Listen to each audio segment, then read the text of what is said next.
3 minutes remaining.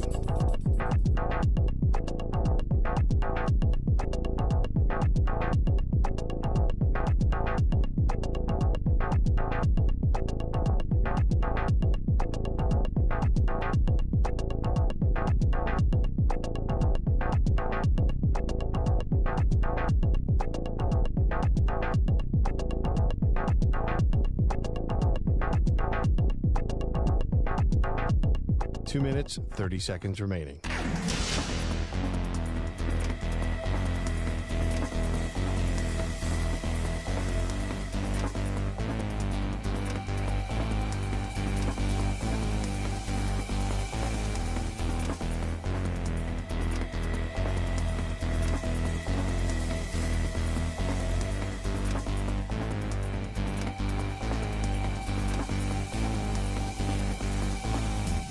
Two minutes remaining.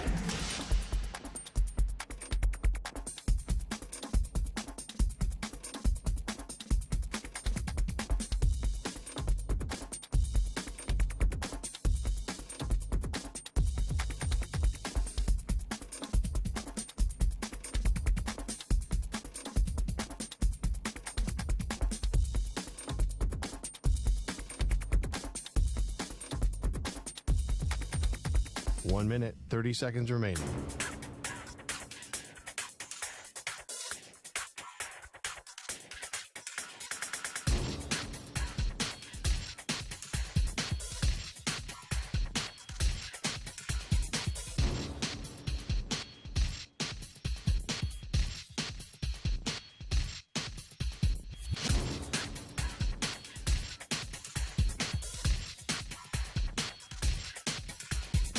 One minute remaining.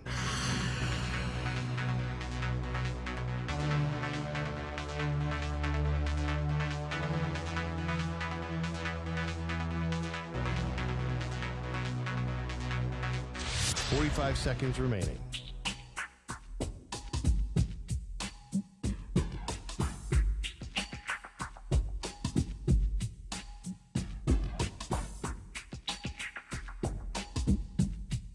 Thirty seconds remaining.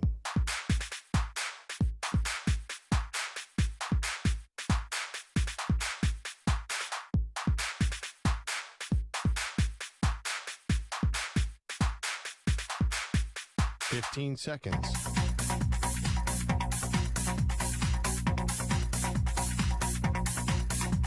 Break ends in 5 seconds.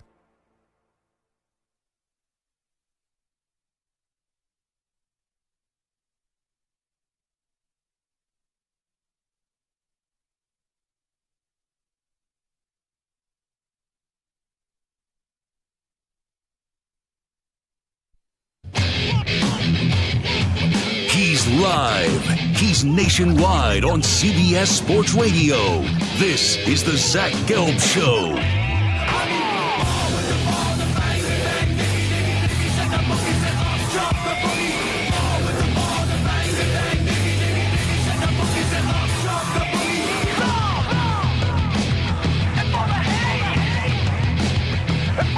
Here's your host, Zach Gelb.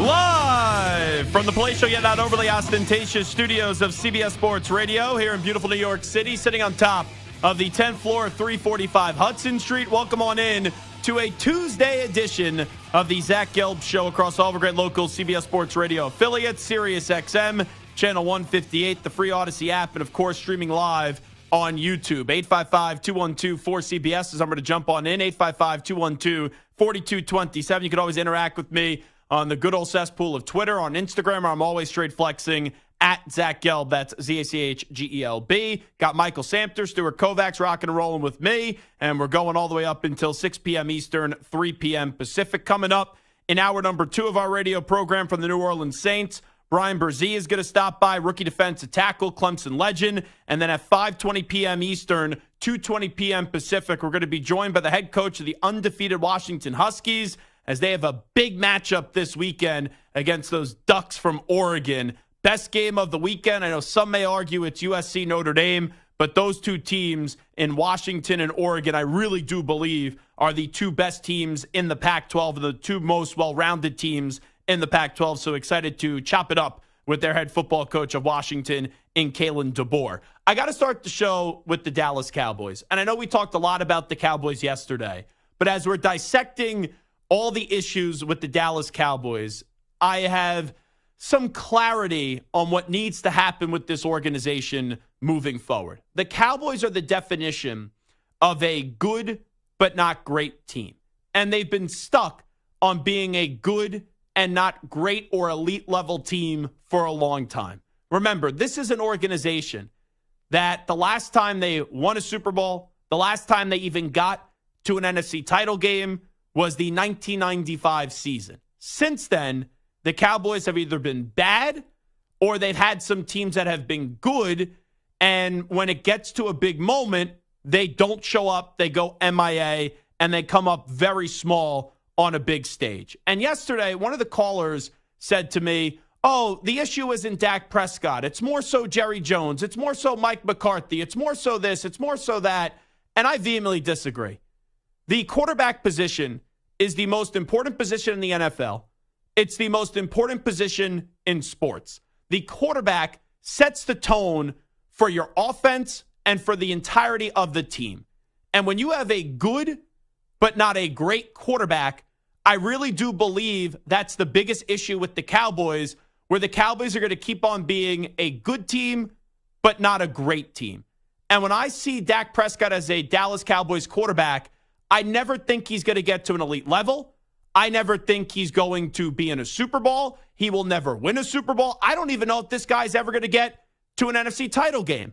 And Cowboys fans that defend Dak, you keep on making the excuses. He had an opportunity on Sunday to shut us all up for the time being. And the entire team didn't show up, but Dak Prescott had 3 interceptions in the game. The Dallas Cowboys, after this contract is up, need to move on from Dak Prescott. The Dallas Cowboys need to start their search for a great quarterback. Because until they find a great quarterback, you're not going to win in this league. Sure, there's some anomalies when you look at Nick Foles winning a Super Bowl, Trent Dilfer winning a Super Bowl as well. But if you look for the last 20 years, most of the quarterbacks that have won the final game of the season are great quarterbacks. And not only great quarterbacks, all-time great quarterbacks. Whether it's Tom Brady, whether it is Peyton Manning, Aaron Rodgers, Drew Brees, Patrick Mahomes, Kurt Warner. The list goes on and on and on in the last 20, 25 years. Ben Roethlisberger, of quarterbacks that have won in this league. And when I see Dak Prescott, and I just ask the simple question, do you believe that Dak Prescott will ever win a Super Bowl? I just don't see how anyone could say yes. And you see that Cowboys team, the offensive line now is good, not great. The weapons on offense, good, not great. The defense I thought was great, but after Sunday night where the 49ers just ran right through them like a hot knife through butter, I don't see how I could call that defense great anymore. And we use the word great just too freely in this society. Someone does have one good performance and all of a sudden you have kids saying, oh, this guy's the GOAT. This guy's a great team. This person's a great player. And it's a bunch of nonsense. And I really do believe this entire Cowboys team and this entire Cowboys organization is following the beat of the drum of their quarterback. And when your quarterback is just good, you're not going to have great results on the field. And sure, Dallas can go win back-to-back 12-win seasons, but then when you go up against organizations that are great and teams that are great and teams that have Super Bowl expectations, they get exposed. And last year is what really did it for me with Dak Prescott, where I think a lot of times we vacillate. Oh, yeah, Dak could win a Super Bowl. Oh, Dak could be an MVP. And then when it gets to the big spot, the guy just consistently doesn't show up. And now we've seen it 2.5 years in a row, because it still hasn't been to the playoffs yet. But 2 years ago, they couldn't even get the ball snapped against the Niners. Last year, that team should have won up against San Francisco in Santa Clara, and Dak was just a turnover machine. And I know we could all throw a parade for the Cowboys and say, oh, how about them Cowboys? Here's America's team. Oh, Dallas is wonderful. This is going to be Dallas's year. But who'd they beat? Who have the Cowboys beat this year? They beat my Patriots. They suck. They beat the Jets. They don't have Aaron Rodgers. They're a bad football team. They beat the Giants, who look like they're going to be a top 5 or 10 pick this year. And then you lose to the Cardinals, who are going to have a top 5 pick.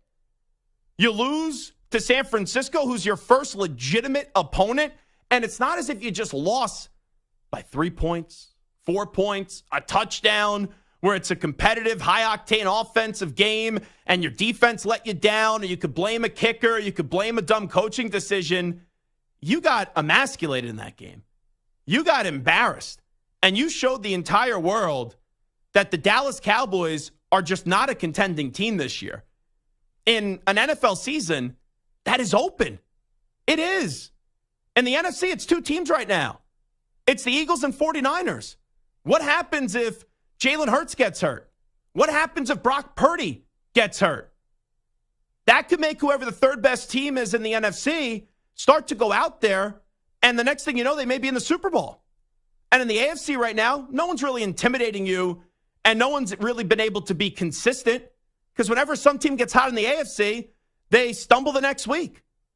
So I'm not saying the Cowboys need to move on from Dak Prescott right now, because you still have this year left of the contract and next year left of the contract. But the Dallas Cowboys would be absolutely delusional if they decide after 2024, when he becomes an unrestricted free agent in 2025, if they go, we need to extend Dak Prescott. We need to go give Dak Prescott a 3, a 4, a 5-year extension. That would be nonsense. And it would be the Cowboys and Jerry Jones doubling down on people just because they like them. Jerry Jones, that's his biggest flaw. I know we all think Jerry Jones acts quickly and he acts in the moment and he makes these moves just because what the fans are saying. That's not true. Jerry Jones is calculated, and Jerry Jones values relationships. Look how long he gave the clapper, Jason Garrett, to try to get it right in Dallas. And look how long he's giving Dak Prescott an opportunity to get it done in Dallas. And if you're a Cowboys fan, if you're one of those cockroach Cowboys fans that are delusional and are not in touch with reality and still think this is the guy, I want to hear what your argument is that you think Dak Prescott can elevate a team, that you think Dak Prescott could be an elite quarterback and he could get the job done consistently 3 games in a row in the postseason to just get to the Super Bowl. Because the guy's the definition of a good quarterback, not a great quarterback, and a quarterback that's inconsistent. And you saw it last year in the playoffs. I know the Buccaneers were only 8-9, but that's still Tom Brady. And Dak Prescott took it to the Buccaneers, who have a good defense. And then people started to believe. People started to say, okay, this is the guy. And then the next week against the San Francisco 49ers, they had every opportunity to win the game. And he threw the game away, and he fumbled the game away. The Cowboys need to uplift their entire organization. The Cowboys need to change the tone of their entire organization. And I am convinced the Dallas Cowboys will not get to a Super Bowl ever again until they get that next great quarterback. And I know that it's easy to say, oh, you got to go find your Mahomes, but you got to go find a Roethlisberger. You got to go find a Brady, Manning, Peyton, or Eli. Like, look at all these guys. Look at these great Hall of Fame quarterbacks that win in this league. Dak may go to the Hall of Fame one day. I don't think he's a Hall of Fame player. And maybe the star does help him get there. But you never go into a season actually thinking Dak is going to be the guy that delivers Jerry Jones another Lombardi. And maybe Jerry Jones, even though he won't admit it, started that process by taking a flyer on Trey Lance. I don't think we're going to see Trey Lance on the field this year. But whether it's trading up in the draft and doing what the Bills or the Chiefs did, when they had good years, they found themselves in the top 10, in the top 15. They traded up to go get their Josh Allen, to go get their Patrick Mahomes. So you don't have to be bad to go get your quarterback. And we've seen a lot of quarterbacks recently be available in free agency or be available via trade. Look at what happened with the Bucs. Look at what happened with the Rams. When you had Brady and Stafford on the move, and both those organizations needed a great quarterback to get the job done, and both those quarterbacks delivered in year one. There is no way that the Dallas Cowboys, well, they could be foolish enough, but there's no way that they should be foolish enough to extend Dak Prescott. And once his contract ends, Dak, thank you. We love you, but it's time for you to go somewhere else. And I don't think it's a crazy opinion at all. And I put this as a poll question today, and it's got a ton of answers, a ton of results so far. This is almost 800 people voting so far. And the poll's only been up for a few hours. You can find it on my Twitter, at Zach Gelb, at CBS Sports Radio. Dak Prescott's contract expires after the 2024 season. Should the Cowboys give Dak another long-term deal? It's a resounding no right now. 89% say no, early returns, in terms of should the Cowboys give Dak Prescott another long-term deal. A lot of people are in the shouldn't category rather than the should. Only 11% say yes, give him a long-term extension. Let's hear more delusion from the Dallas Cowboys. This starts from the top. This is Jerry Jones on 105.3 The Fan. As Jerry Jones, this has got to be the best bang for your buck interview ever in the history of radio. I feel like Jerry Jones goes on 105.3 The Fan, and I love those guys, Sean, RJ, the entire crew. I feel as if he's on there 3-4 times a week. But here's Jerry Jones from earlier today when he was asked if he still has faith in the Cowboys quarterback, Dak Prescott. Make no mistake about it, we have a quarterback that can get us there. And so I feel very strongly there. And we have players in place. Do we have that quarterback? Let me be very affirmative. I completely believe that we have the quarterback that can take us where we want to go. Dak Prescott is a quarterback that can get us to the Super Bowl, and that's the way that's going to be. So it's one thing to say it, right? Anyone could say things. Like I could say, oh, I'm going to go win 9 Marconis in radio. But until you do it, until you show signs of being able to be an award-winning quarterback, an award-winning talk show host, or elite-level quarterback, an elite-level talk show host, if you say it, what does it mean? You need to back it up. And that's such an empty statement by the owner of the drama Dallas choking Cowboys in Jerry Jones. Because you could say, yeah, no doubt about it, Dak's our guy. I've seen enough. He could get us to a Super Bowl. He could win us a Super Bowl. Well, Jerry, Zach Gelb here from CBS Sports Radio. Quick follow-up question to that. When has Dak even got to an NFC title game? Oh, he hasn't. So how can you dream big about the Super Bowl when you can't even make it to the round prior? And you've been consistently there with opportunities the last 4 or 5 years, and your quarterback keeps on failing you over and over again. Let's hear from Micah Parsons. And Micah Parsons, I thought yesterday, maybe said the dumbest thing I've ever heard.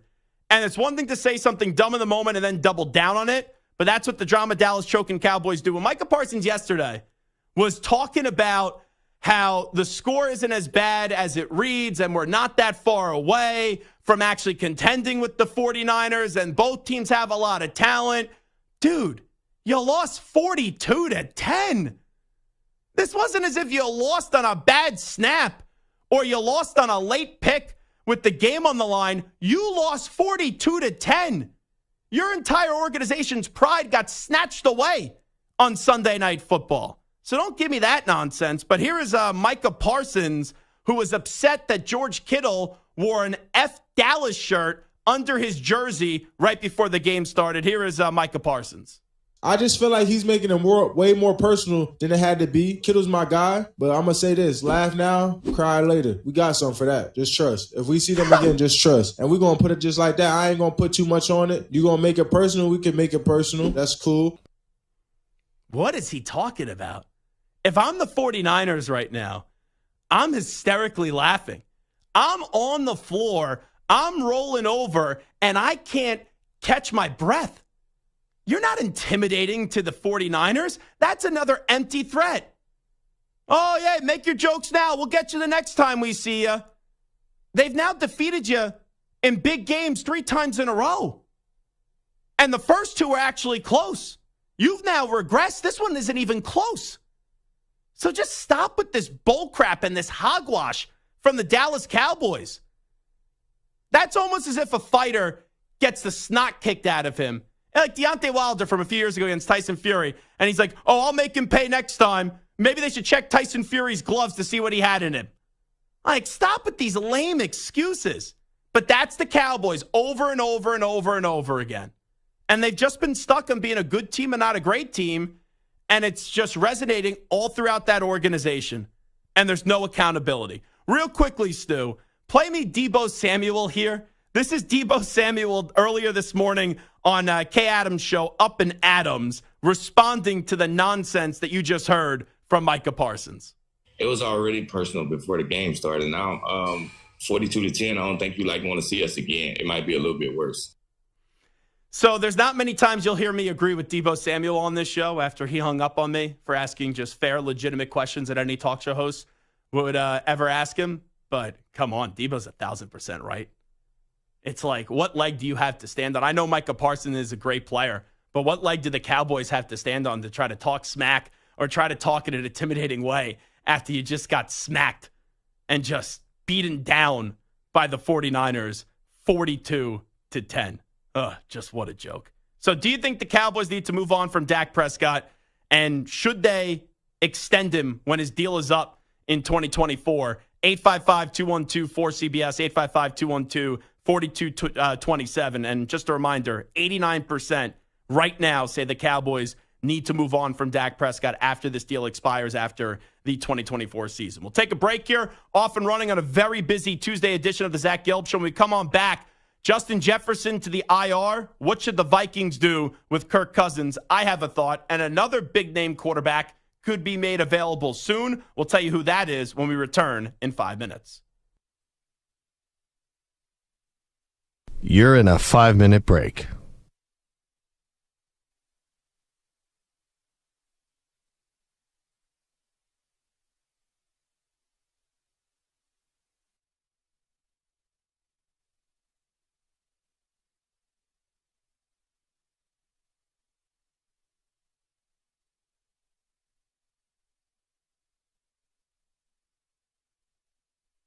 Four minutes, 30 seconds remaining.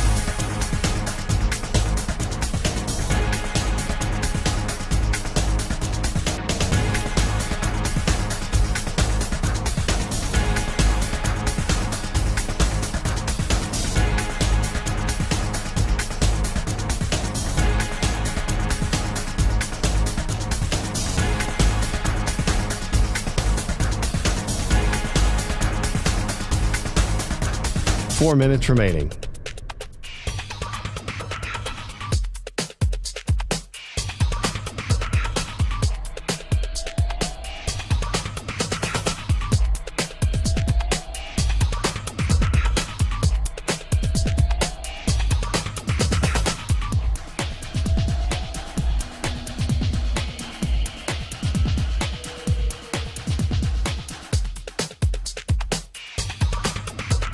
Three minutes, 30 seconds remaining.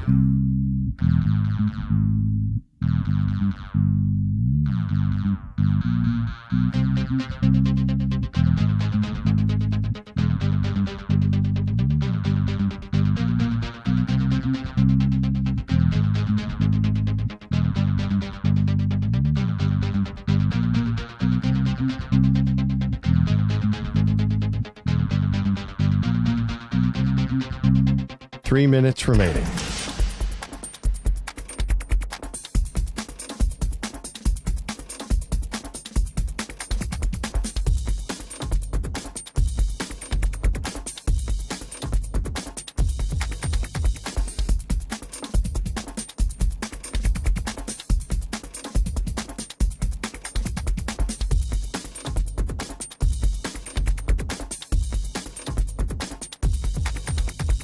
Two minutes, 30 seconds remaining.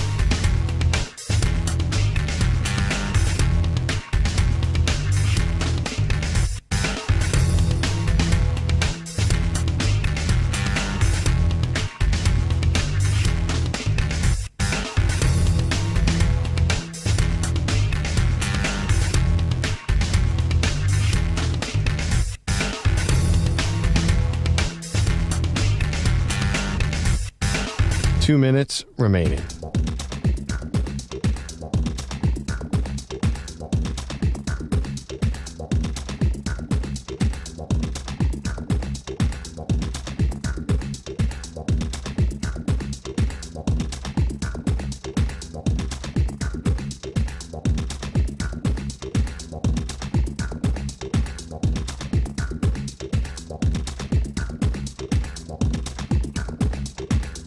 1 minute, 30 seconds remaining.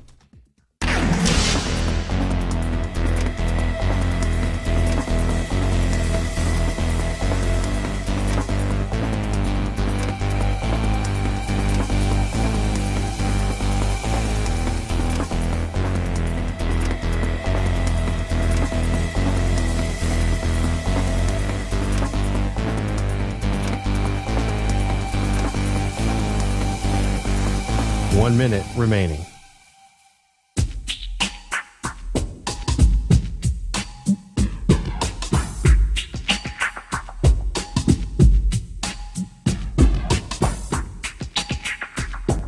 Forty-five seconds remaining.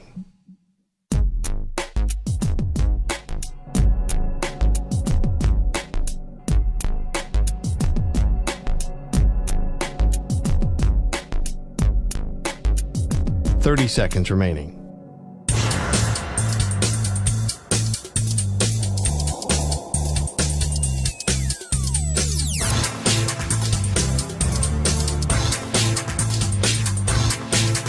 Fifteen seconds.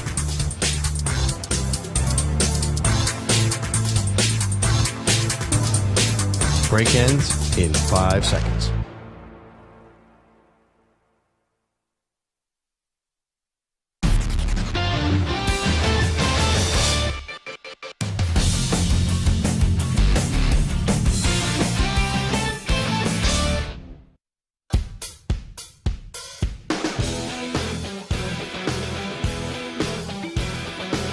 He's live. He's nationwide on CBS Sports Radio. This is the Zach Gelb Show. Aren't they the same player? Where Kirk Cousins, you know he's a good quarterback. Do you ever think that you consistently have the top 10 quarterback in the league? No. Dak Prescott, there's times he looks like a top 10 quarterback. But in a big spot, just like you do with Kirk, you don't trust him. Now, there's moments where Dak looks great. But when the highlight of your career is how you played up against a team that was the worst team to get into the postseason this year, that's a problem. Here's your host, Zach Gelb.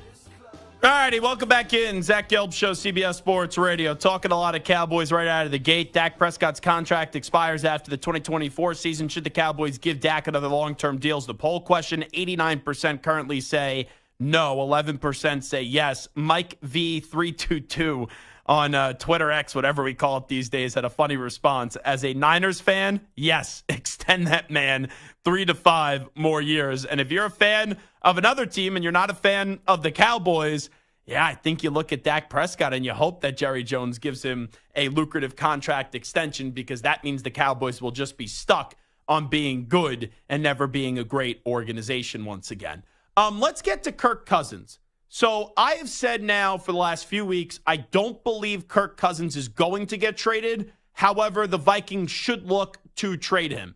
And a big reason for me behind that was I don't want to risk going and upsetting Justin Jefferson, because if they can't find a way to get the right quarterback in there in the interim, with their backup, or sign somebody else, you run the risk of Justin Jefferson getting perturbed and saying, bleep this organization, you didn't take care of me financially before the start of the season, and then I want to start my departure and make this beginning of the end in my time with the Minnesota Vikings. And if the Vikings maybe miss a game or two, but right now he is out for at least 4 weeks with him going to IR.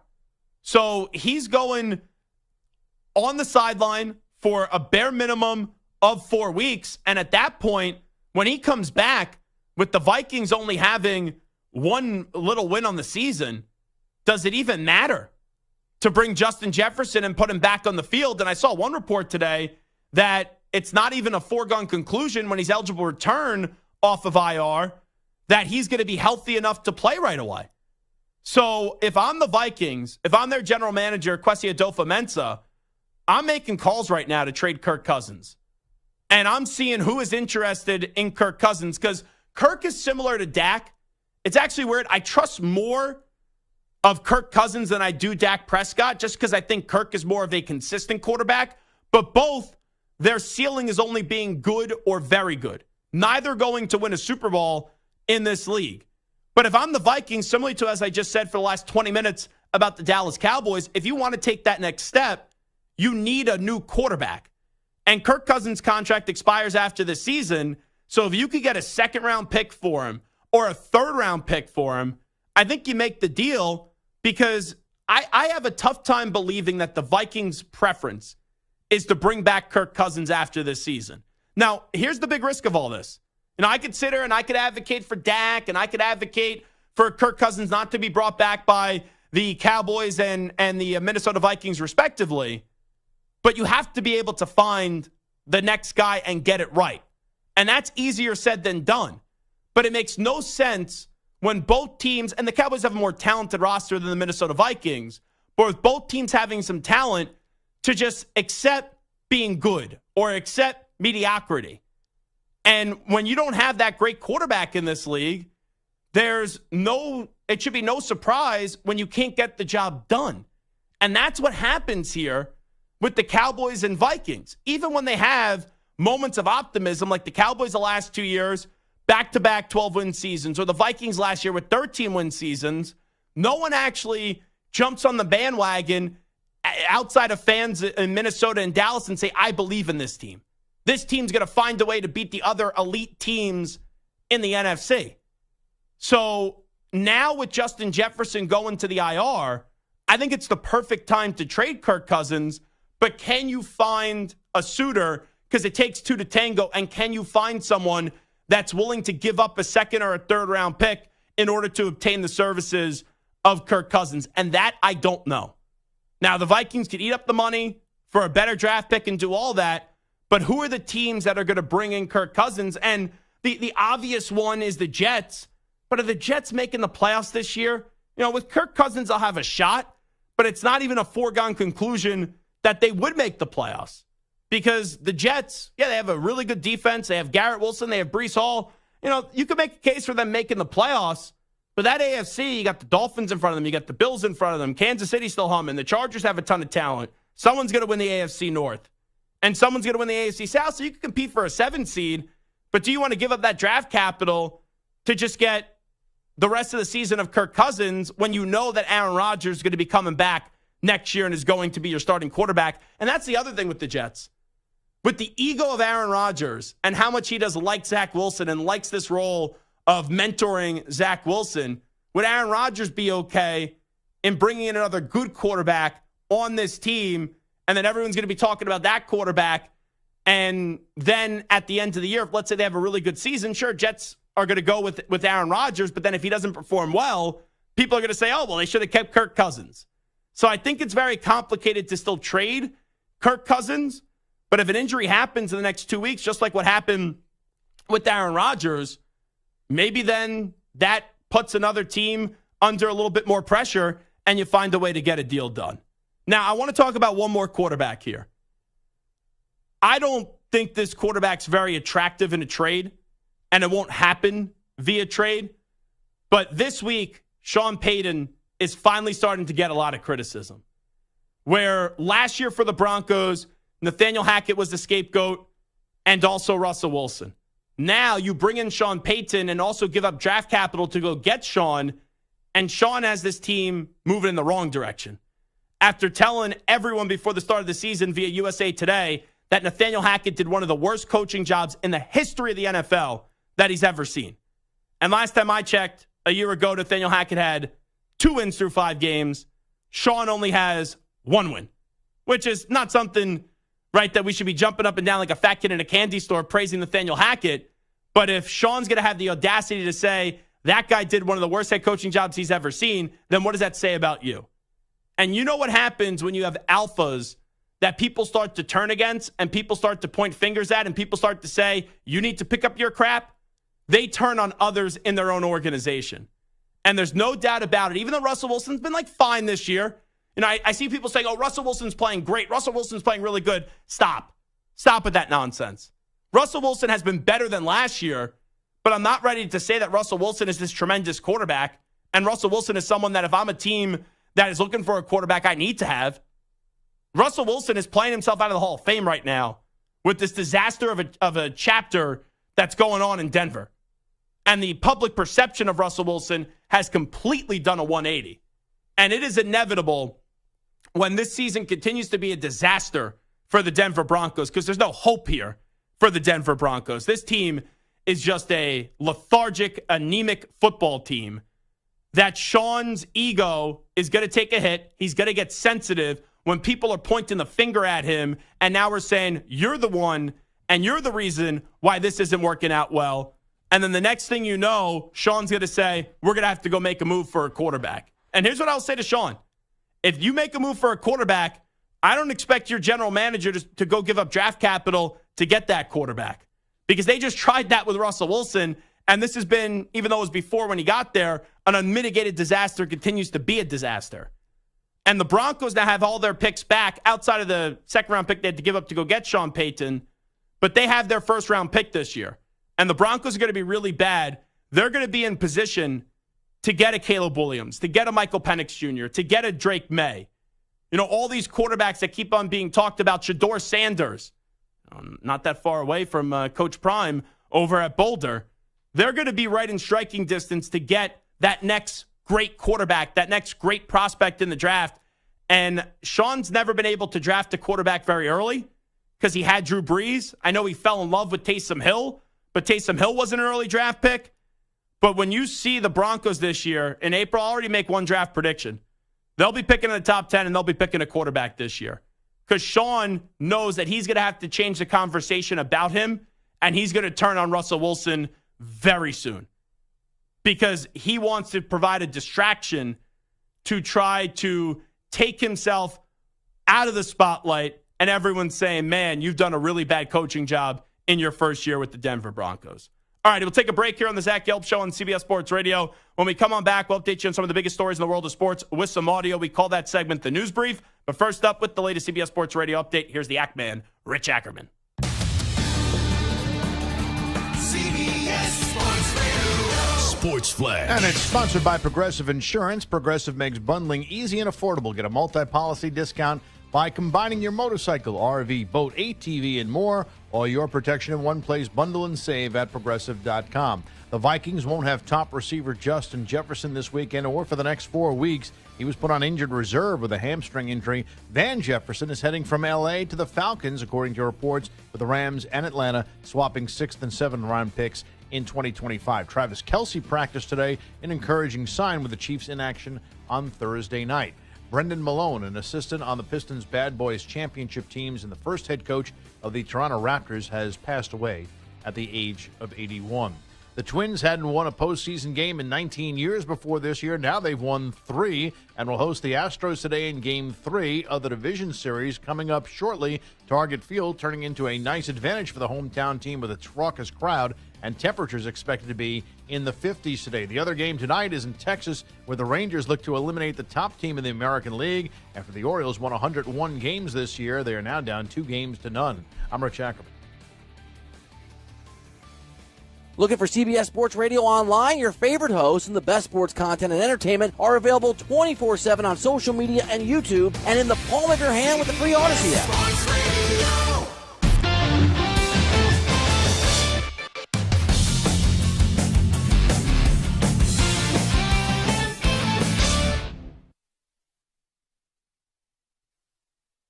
You're in a 5-minute break.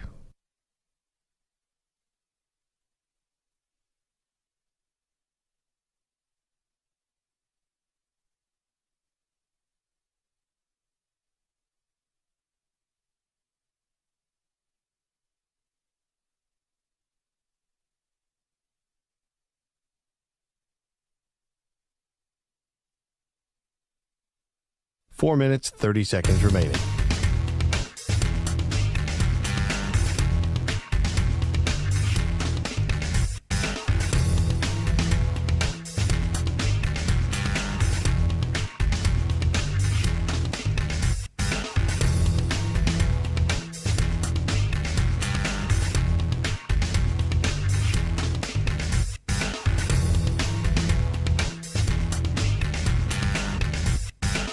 Four minutes remaining.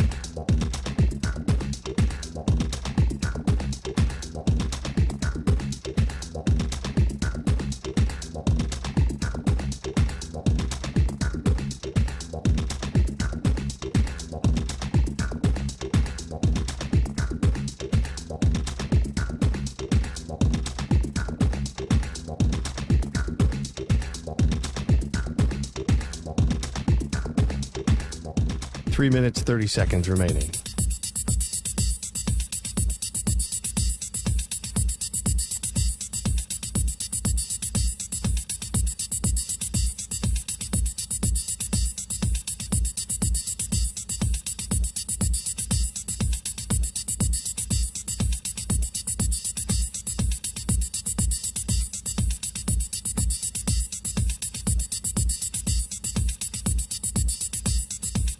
Three minutes remaining.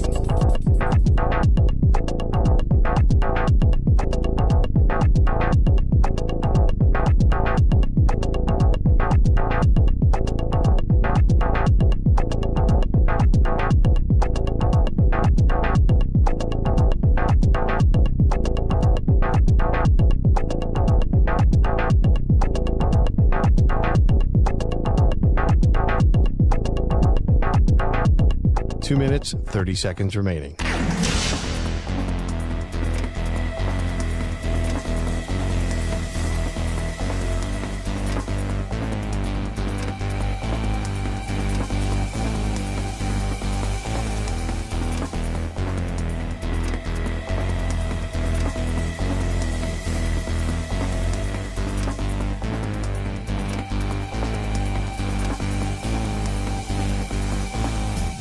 Two minutes remaining.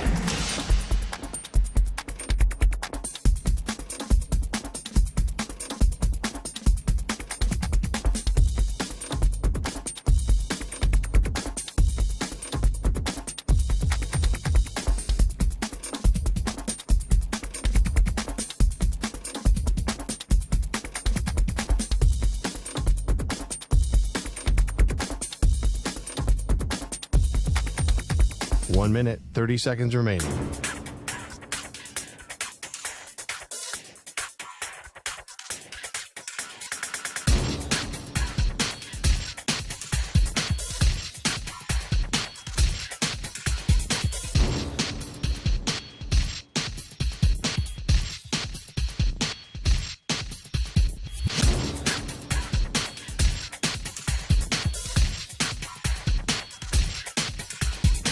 One minute remaining.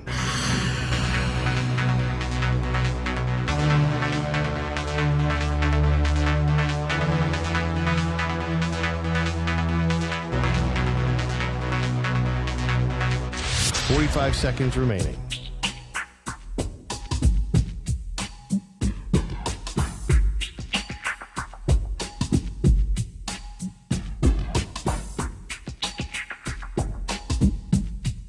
Thirty seconds remaining.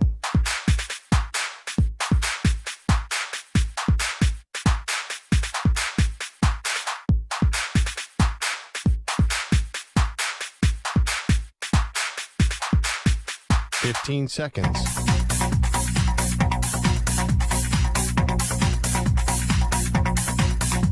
Break ends in 5 seconds.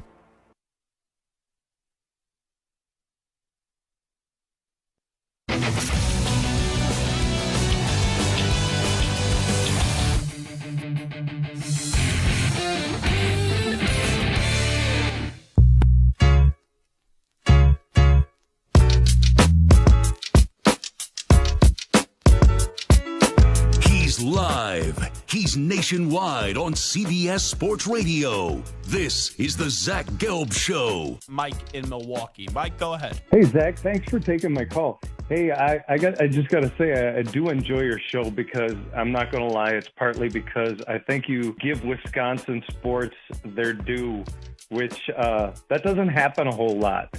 And I appreciate that. Here's your host, Zach Gelb. The Defensive Player of the Week is sponsored by the Navy Federal Credit Union, who proudly serves the Armed Forces, DoD, veterans, and their families. Their members are the mission. Learn more at NavyFederal.org. This week's player is Bengals defensive lineman Trey Hendrickson in Sunday's 34-20 win over the Cardinals. Hendrickson had 2.5 sacks as well as a forced fumble. Hendrickson now has 6 sacks on the season and 48 in his career. And I love Trey Hendrickson. Really started his career with the Saints, and then ever since going to the Cincinnati Bengals, he has gone on to be one of the better defensive players in the league, and he's someone that no one ever talks about. We talk about underrated. Sometimes we call people underrated, and they're not really underrated. Trey Hendrickson is extremely underrated because when you talk about the Bengals, you really talk about two players. Talk about Joe Burrow, you talk about Jamar Chase, and there's other really good players on that team, but they don't get talked about nationally enough. Okay, time to update you on some of the biggest stories in the world of sports with some audio. Let's get to a news brief.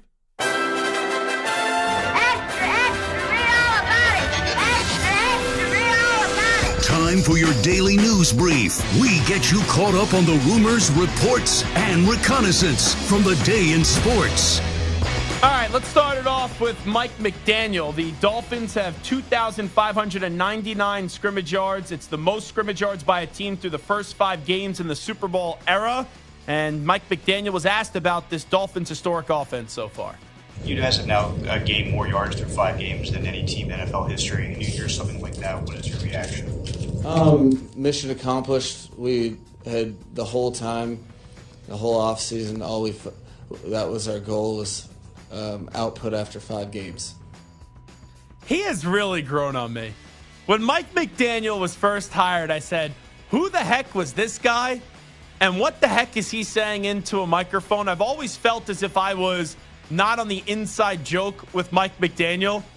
But I love the way that there is just some quiet humor there and dry humor there by Mike McDaniel with his delivery. Because no coach thinks about these inane stats. Oh, I want to have the most yards from the line of scrimmage yards through the first 5 games. You think about one thing and one thing only, and that's hoisting a Lombardi trophy. So that's a great response by the Dolphins coach and Mike McDaniel, who's having a monster season, has done a wonderful job his first 2 years as an HC in the NFL.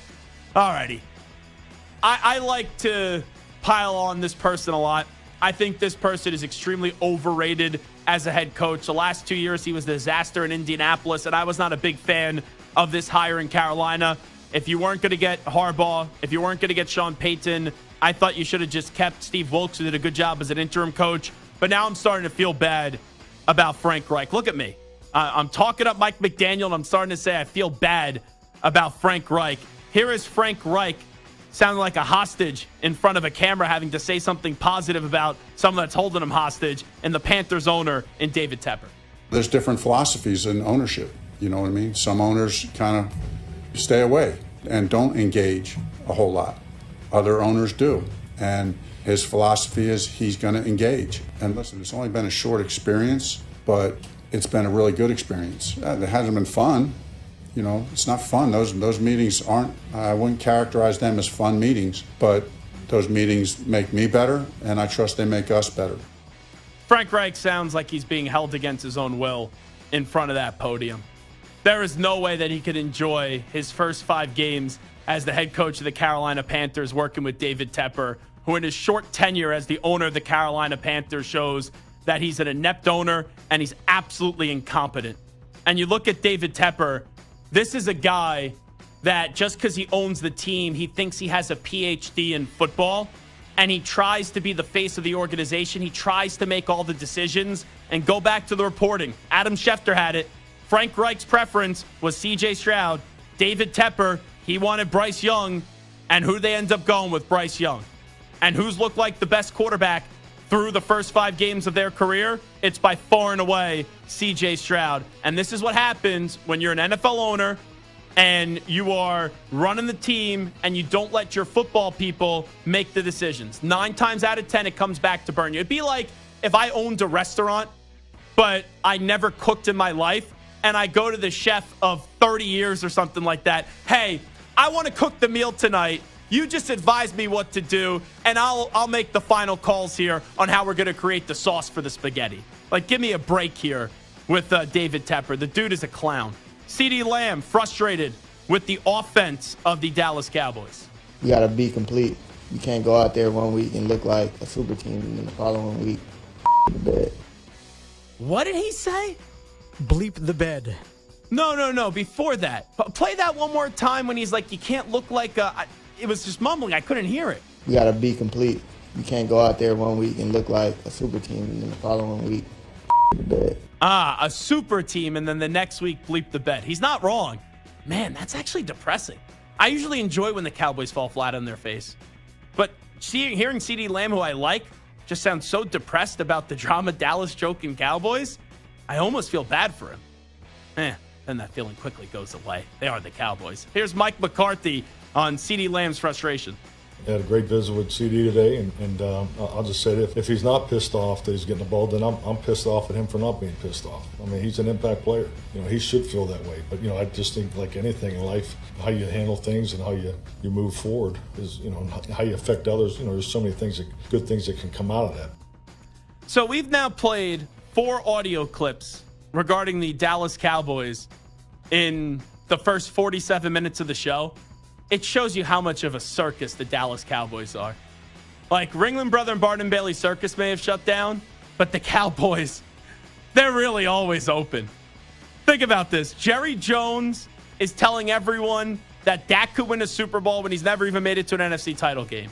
Micah Parsons is basically telling the 49ers to be careful how you celebrate and what you do before the game. Then they beat you 42-10. And you think you have a leg to stand on to say that there's eventually going to be retribution? You have CeeDee Lamb, who sounds as depressed could be. And then you got Mike McCarthy acknowledging that CeeDee Lamb should be annoyed. And it's only week 5. Oh, wait until they lose a playoff game this year where Dak throws 3 or 4 interceptions. I can't wait for it. All right, talking about a football team where they have really fallen. They have plummeted. They're an absolute disgrace right now. Bill Belichick is finally on the hot seat. And everyone today is saying, it was all Brady. Belichick had nothing to do with it, which it was more Brady than Belichick. But let's not make Belichick to be out like he's some schmuck here.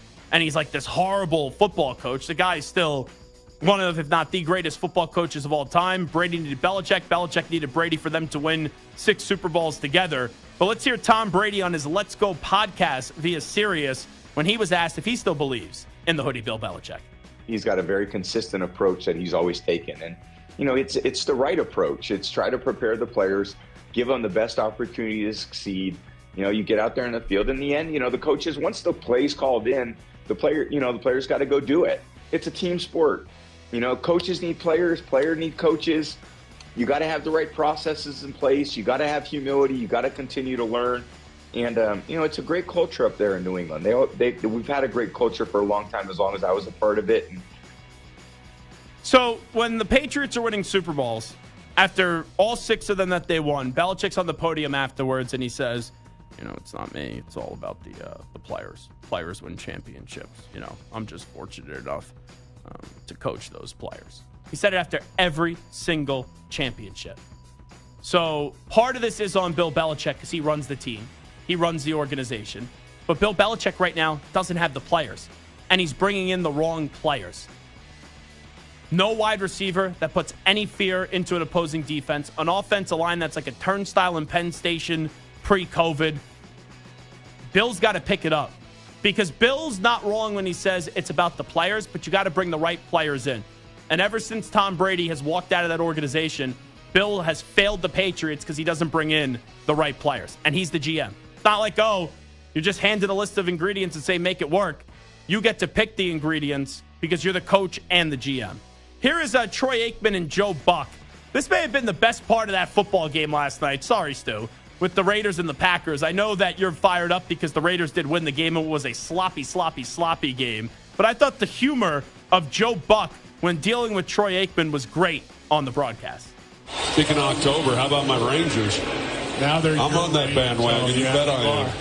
I'll give you $100 if you can name 4 players for the Rangers. There was a time when I didn't have to work with you in October. I don't know what happened to those days. Those are long gone. You're stuck. Bye, Rangers. That's a great retort because Aikman clearly can't name 4 Rangers, so he just goes, I love when you didn't have to work here in October. That's awesome. Great. Now, can we try something here between you two? I think both of you are very savvy fans, but I don't think you've watched a ton of Ranger games. Can you both combine name 4 Rangers right now? Any chance, Stu Kovacs and Michael Santer? I think I can. I have more confidence in myself than Mike. Okay. Go ahead, Stu. You want me to? All right. Yeah. Marcus Semien. That is correct. Second baseman. Josh Jung. Yep. Plays third. Corey Seager. Yep. That's short. Adolis Garcia.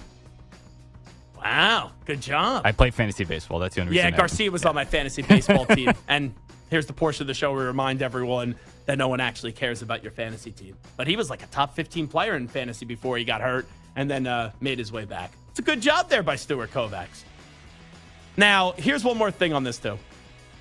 I hear Aikman take the little shot at Buck. I used to like when you were basically calling baseball games when he was working at Fox. ESPN's got to have Buck start doing some baseball games, too. Because I listened to that Sunday night booth. It is terrible. Robot Ravitch with Carl Ravitch. He is brutal. Absolutely brutal as the play-by-play guy. Studio guy? Elite studio guy. But when you ask him to be a play-by-play guy, or if I have to hear that dude do the home run derby again, I'd rather sit in a room and just not listen with any sound on. I want to be like my 96-year-old grandfather who can't hear anything whenever Robot Ravitch does a game where he's doing the play-by-play. Studio, great. Little League World Series, great. But when we get to the big time, stop it with throwing him on broadcast. And finally, here's Bryce Harper on the double play that ended the game. Phillies-Braves last night. Braves tie up the series at 1 apiece. I mean, he made a good play. I probably shouldn't have gone over second base, but, made a decision, and, I'll live with that. Yeah, just taking a chance. Michael made a great play and then doubled me up, so tough way to end it. I've never seen an 8-5-3 double play to end a game. With that being said, though, when I was watching it last night, it was a heck of a catch by Harris. I thought for sure that ball was going to fall. So I could get behind the microphone and go, how do you get doubled off to end the game? Oh, terrible, blah, blah, blah, blah, blah, by Bryce Harper. I thought that ball was going to fall as well, and he was trying to get home so they could go tie up the game. And let's be honest, it took a Jeter-like play for them to actually get Harper to begin with, because it missed the cutoff guy, went over the second baseman's head, and he came out of nowhere, Jeter style. Shows you how far he did go. Yeah. But what an ending to a game that was. And I thought for sure it looked like the Phillies were cruising in that one. And then the next thing you know, Braves show you how great they could be, and now it's 1-1 going back to Citizens Bank in South Philadelphia. All righty, that's the news brief. It is the Zach Gelb Show right here on CBS Sports Radio. When we come on back, Alabama got a big win last weekend against A&M. Are you starting to believe in Alabama being back to a playoff team? We discuss next.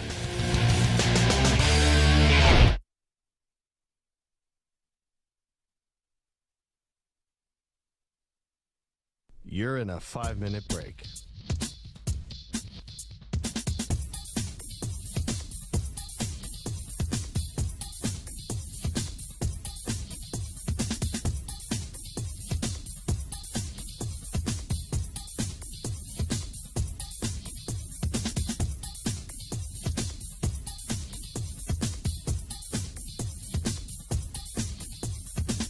Four minutes, 30 seconds remaining.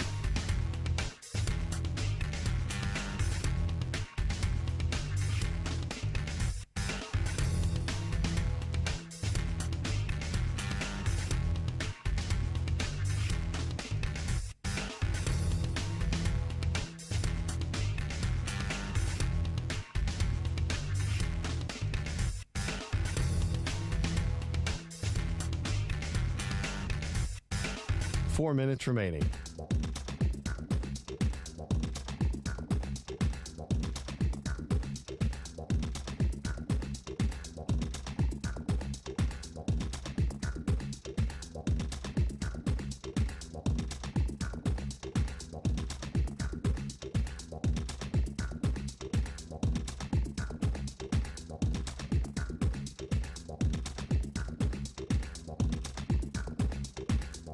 Three minutes, 30 seconds remaining.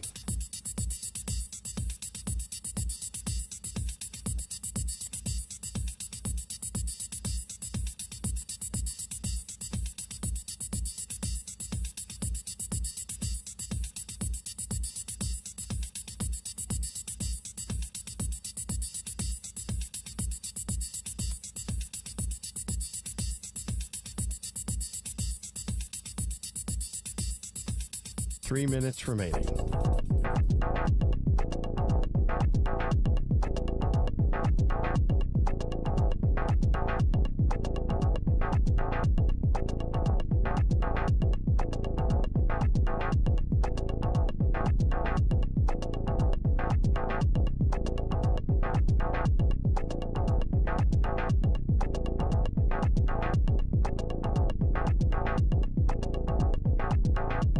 Two minutes, 30 seconds remaining.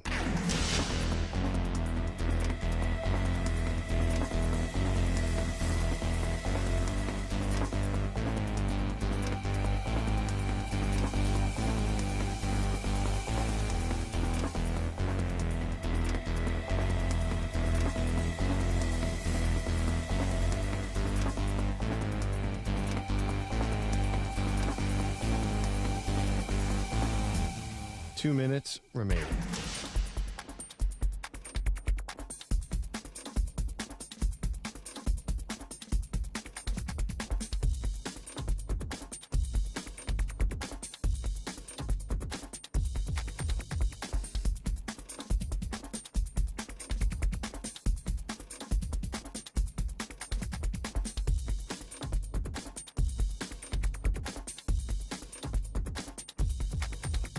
One minute, 30 seconds remaining.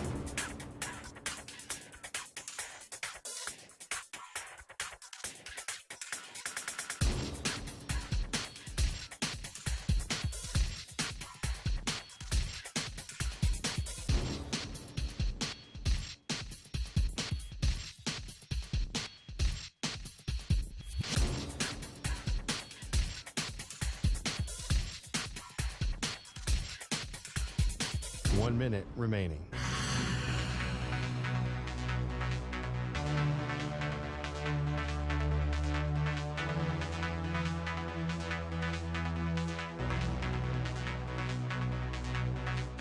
Forty-five seconds remaining.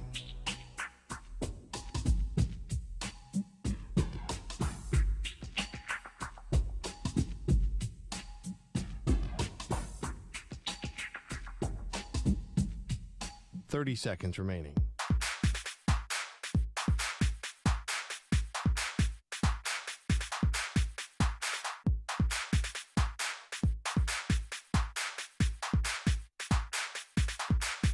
Fifteen seconds.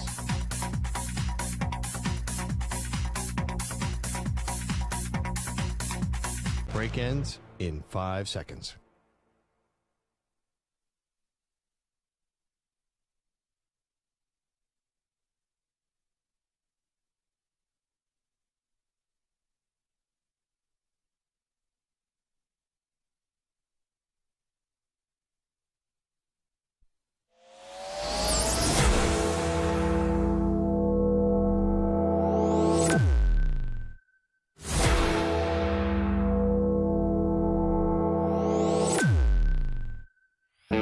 He's live. He's nationwide on CBS Sports Radio.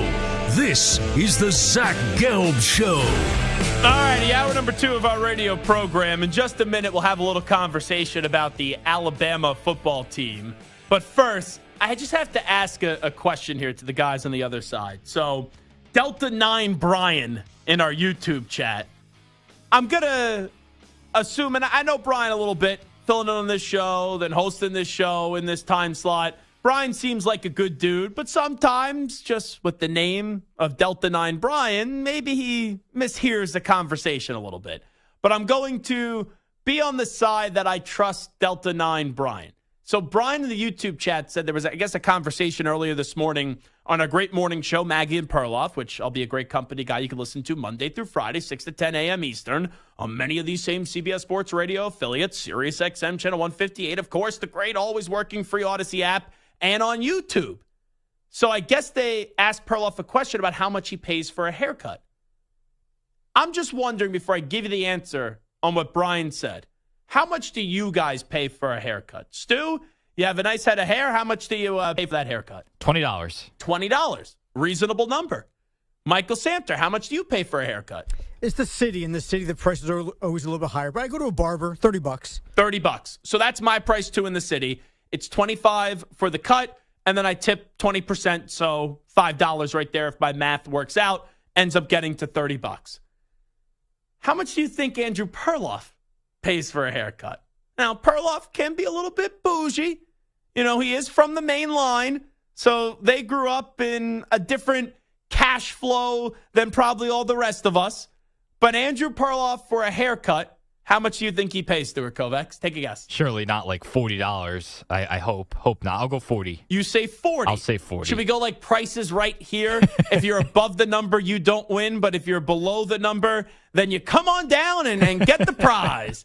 Samter, how about you? What do you think Perloff spends on a haircut here? I would have gone with the 30-40 range, but since you're making a big deal of it, I'm going to say he pays like $100 for a haircut. Okay, 100 would be ridiculous. Now, the number he pays, I think, is ridiculous. Okay. Just a haircut. Andrew Perloff, according to Bryan, says that Perloff pays $50. That's a lot of money.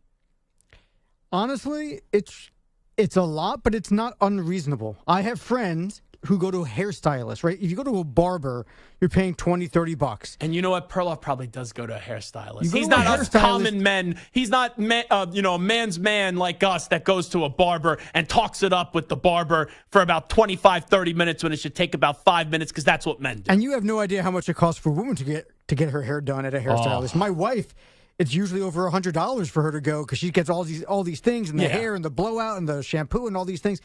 So I would imagine if Perloff is going to a hairstylist, not just a regular barber, $50 is a reasonable price. But what is he getting styled? Like, you're a guy. And Perloff has good hair. Yeah, but you know what? But that doesn't put a lot of work in it. He could do the shampoo, and then they can do the blade shave in the back, and then maybe they're doing a little trim and all these different things. They don't charge extra for that blade shave in the back of your head. And they take the shaving cream out, they throw it on your neck, and they take out the razor. When you and go they to go, a barber. Zoop. When you go to a barber. But sometimes at certain places, those kinds of things are extra. If Perloff is sitting down and getting his hair washed. On the face. Oh, yeah. Yeah, but if Perloff is sitting down getting his hair washed, and then they're charging him like 10 extra bucks to just get his neck shave, I'm sorry. We have to take away his Listen, man card. I'm guessing. I'm just throwing out things that would make the haircut a little bit more expensive. But there are a variety of different add-ons. There's the hot towel on the face. There's the shampoo. There's a variety of things. I don't know if he gets any kind of coloring done or any kind of extra gelling or anything like that. There might be little add-ons. And maybe he just goes to a more expensive place, which is also fine. I like going to a barber. I've got this one guy I go to. There's 5 chairs. Mm-hmm. I won't go on to any of those other 4 chairs. I got my guy, and that's it. He's great. I won't touch anybody else.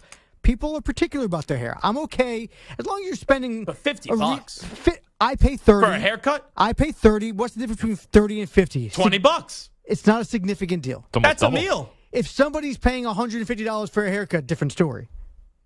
Now, if you're paying $150 I have for a friends haircut, who go and they get they get crazy expensive haircuts. What friends do you have? How old are you, by the way?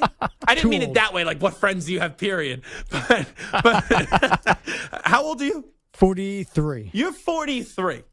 What friends do you have that have these luscious locks that need tender loving care? Because I'm already starting to realize this, and I'm only 29, that the hair starts to go and the hairline starts to get messed up rather quickly. I was told by my mom growing up the entire time, oh, you take after your mother's father. And, oh, my Papa Eddie had a great head of hair. It was unbelievable. And clearly that stuff was all a bunch of nonsense because I start to see my hair getting thinner and thinner by the day. What friends you have as you're closing in on 50, Samter?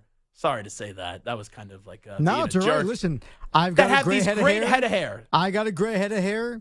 A lot of my friends have great heads of hair, and I have some friends who are a little bit bougie, and they enjoy the finer things in life, and they have a little extra disposable income than maybe the rest. So they'll spend a little extra on a haircut, which I'm okay with if you can afford it, and you can, whatever. What's the big deal? Here's the thing with Perloff. I don't even think he's going to a stylist. I think he's just getting taken advantage by a barber. They're like, oh, here's this big star from the Dan Patrick Show, then on CBS Sports Network, CBS Sports Radio. I think they're taking advantage of him, and they're just charging him like $40 for the haircut. Perloff probably tips $10.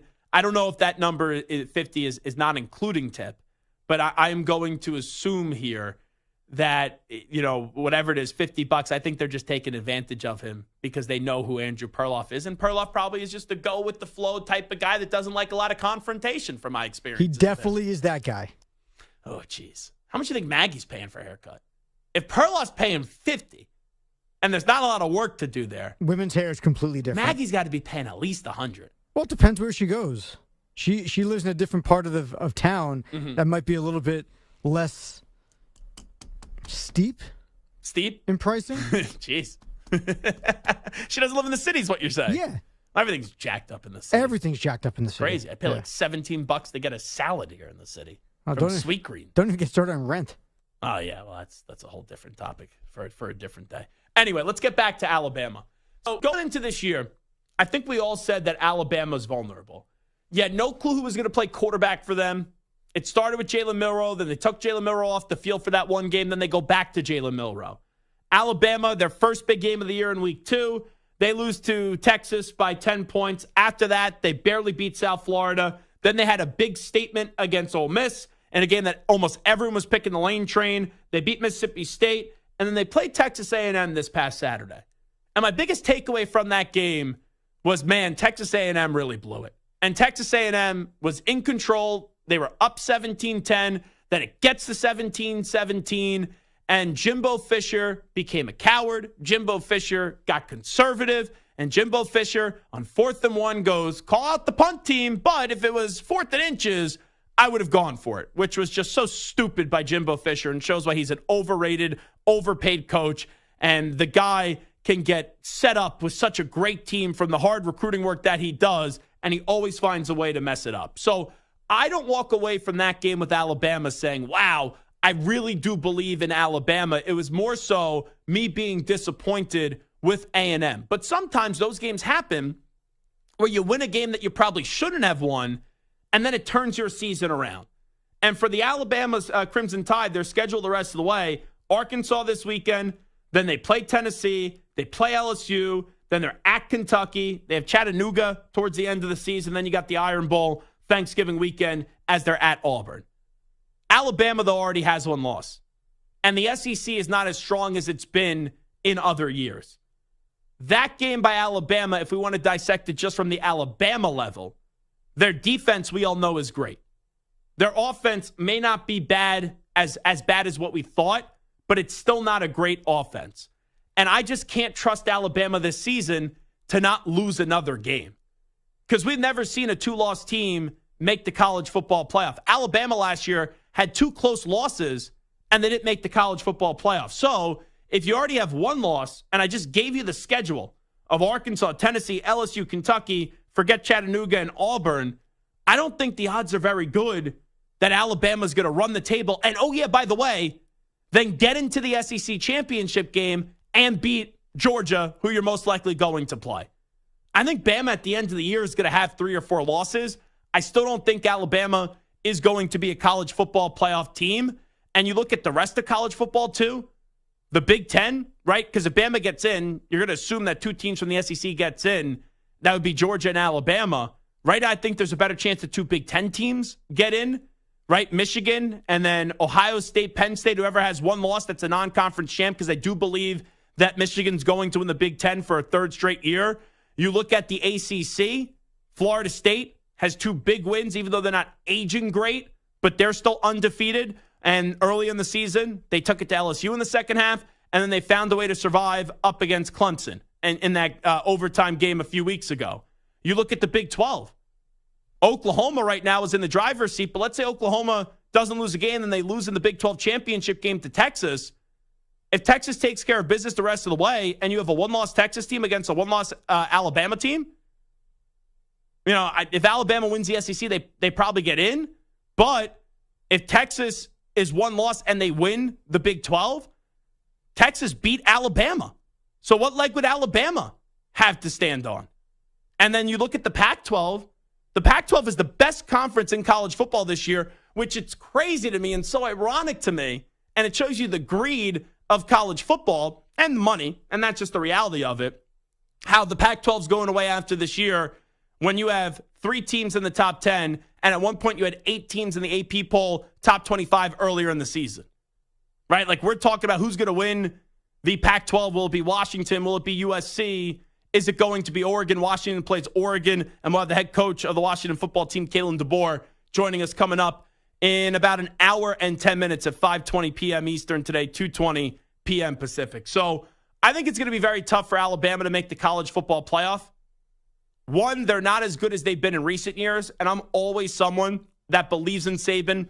9 times out of 10, I believe in Alabama. I never write them off until they have the required amount of losses or they get eliminated in the college football playoff. But you just look at the numbers here, and you just look at what you're seeing with this team. They're not this dominant team.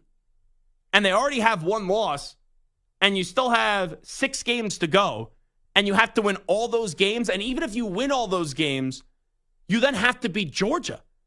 And they're not going to beat Georgia. through what I've seen so far, and I know Georgia's not played a lot of good teams, and Michigan hasn't played a good team yet. But you look at what Georgia just did to Kentucky, who had a big win against Florida, and then Georgia plays Kentucky in the top 20, right at 20. That wasn't even close. And the last 2 weeks, I know you could say, oh, it's Nebraska, oh, it's Minnesota. You're not wrong. But Michigan made it clear that those two programs don't even belong on the field. Like, how many times do we see a great team play down to their competition? And you just see the way that Georgia's built. You see the way that Michigan's built. Those two teams are going to the college football playoff. So you only have 2 spots left. And I got to think either Texas or Oklahoma is going to find a way in. I got to think the winner of the Pac-12 is going to find their way in. And let's not forget about Florida State with the ACC. So there's already an overload. And in a few weeks, one of those teams will stumble, one of those teams will fall. And Alabama, to even have a chance to get in, are going to have to stay on 1 loss. And just look at that 3-game stretch of Tennessee, LSU, and Kentucky. I just don't see how Alabama doesn't get 1 loss in one of those 3 games. Forget about running the table. Forget about running the table and then having to take down Georgia. That 3-game stretch, I can't sit here and adamantly say, Samter, that they're definitely going to beat Tennessee, LSU, and Kentucky when they play them in back-to-back-to-back weeks. You're definitely right. It's a gauntlet of a schedule, but let's say they do get through it. Mm-hmm. The one thing that Alabama has going for them, if you look at the Big 12, right, Oklahoma and Texas, they might face off in the Big 12 championship game. They probably will. But they don't have divisions there, right? So it's possible that the Texas gets left out if they lose another game in the conference. You look at the Big 10. Well, Texas can't lose either. They had their mulligan up against Oklahoma. Now they got to run the table and beat Oklahoma in the Big 12 championship. Right. Michigan, Penn State, Ohio State. 2 of those 3 teams are not going to be playing in the Big 10 championship game because there's divisions. Yes. And they're all in the same division, the East Division of the Big 10. Mm-hmm. You have Wisconsin, Iowa, Northwestern on the other side in the West. So the fact that they're all in the same division hurts them significantly. Same thing when you look at the Pac-12. There's no division. So between USC, Oregon, Washington, Oregon State, Utah, all those teams, only 2 of those teams are going to be playing in the conference championship game. But here's the thing. When you look at the SEC, Georgia and Bama are in opposite divisions. Yes. So Bama runs the table, and they get to the SEC championship game. If they have a tight game, whether they beat Georgia or not, if they lose a tight game and finish with 2 losses in the year, they still have a chance depending what happens elsewhere. But they're out because you look at the Big 10, you will have Ohio State and Penn State. Let's just say if Michigan gets in and wins the Big 10 championship, potentially waiting there with only 1 loss, as we just saw what happened last year with Ohio State, and Alabama had 2 losses. So I look at Alabama, first off, I don't think they're going to be, even if they're in the SEC championship game, I don't think they're going to only have the 1 loss that they currently have because they're just not a dominant team. But even if they get to the SEC title game and let's say they lose and only have 2 losses, what are your wins that would make me say, oh, you need to get in the college football playoff? Because then the 2 best teams still on your schedule that you played were Texas and Georgia, and you would have lost to both of them. Like, Tennessee is ranked 19th right now. LSU has been the most disappointing team in college football. They're ranked 22nd. Kentucky's ranked 24th. I don't even know if those teams are definitely going to be ranked to the top 25 heading into that final college football playoff poll before they select those teams. So I just think the road here for Alabama, even when it's not this difficult road compared to other years because the entire SEC is down, I just can't trust them this year to not have a single flaw the rest of the way. And I just got to judge history here. You know, if this was a 12-team format, Alabama still is probably going to make the college football playoff. But in a 4-team format, you get 2 losses. We've seen it ever since the format started. A 2-loss team has never got in. So where's your belief level with Alabama? 855-212-4CBS, 855-212-4227. We'll take a break. When we come on back, I guess we have to discuss that game last night. I have a reaction about the Packers, a reaction about the Raiders. And, man, I'm watching that contest last night, and I said to myself, I'm trying to eat healthy. I know I shouldn't order some disgusting food. Thankfully, I had a little chocolate chip banana bread still left out on the counter, so I cut myself a slice of that. But I was really just sitting back during that game saying I got to eat something fattening to try to make that game actually look delicious, because Raiders and Packers was a snooze fest last night. It was a real snooze fest. I'm actually proud of myself that I made it through the entirety of that game. So we'll talk some Packers and Raiders next. You're in a 5-minute break.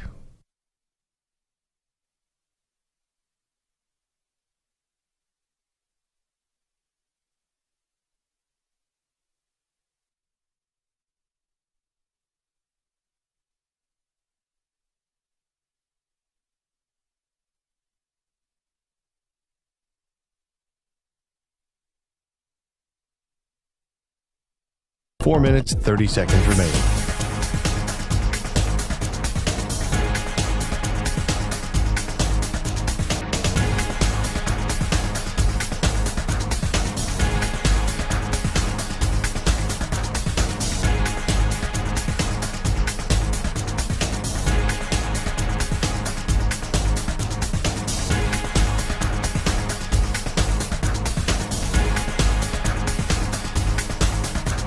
Four minutes remaining.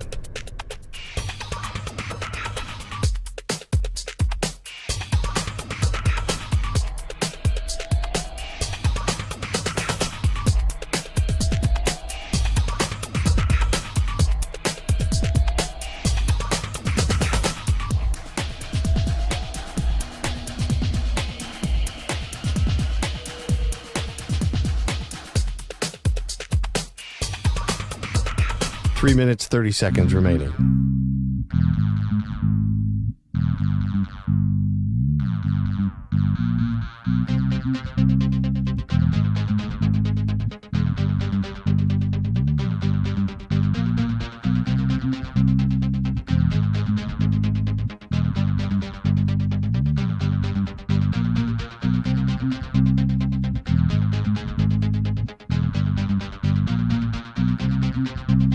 Three minutes remaining.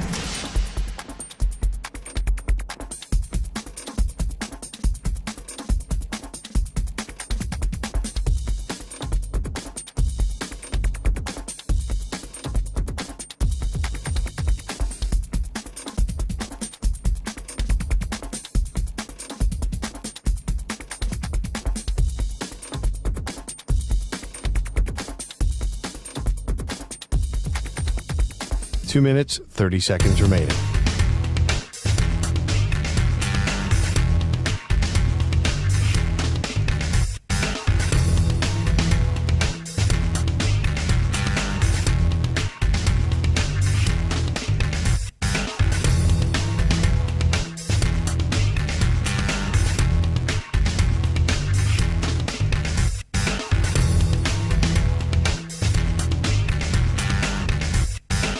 Two minutes remaining.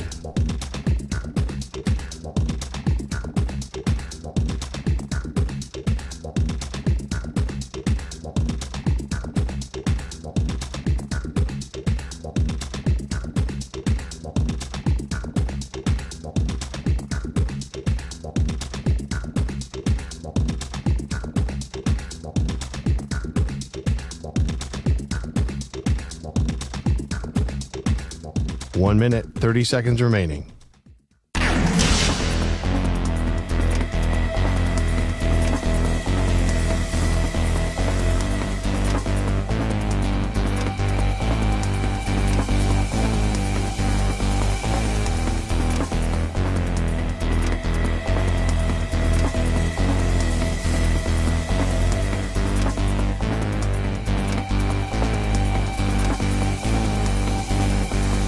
One minute remaining.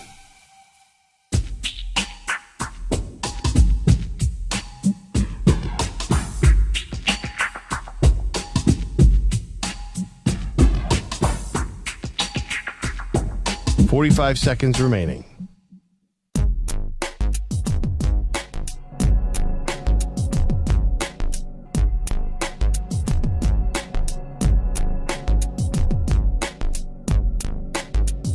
Thirty seconds remaining.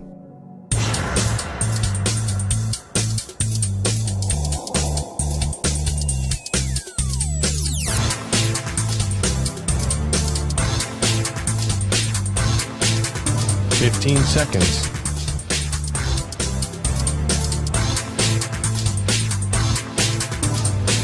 Break ends in 5 seconds.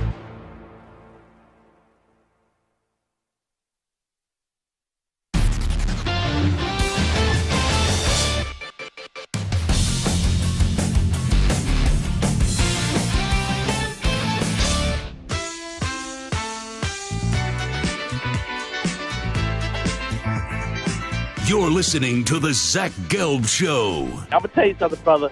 That rant was one of the best rants I've ever heard on live radio right there. It was pure. It was honest. Your timing and delivery on it was awesome.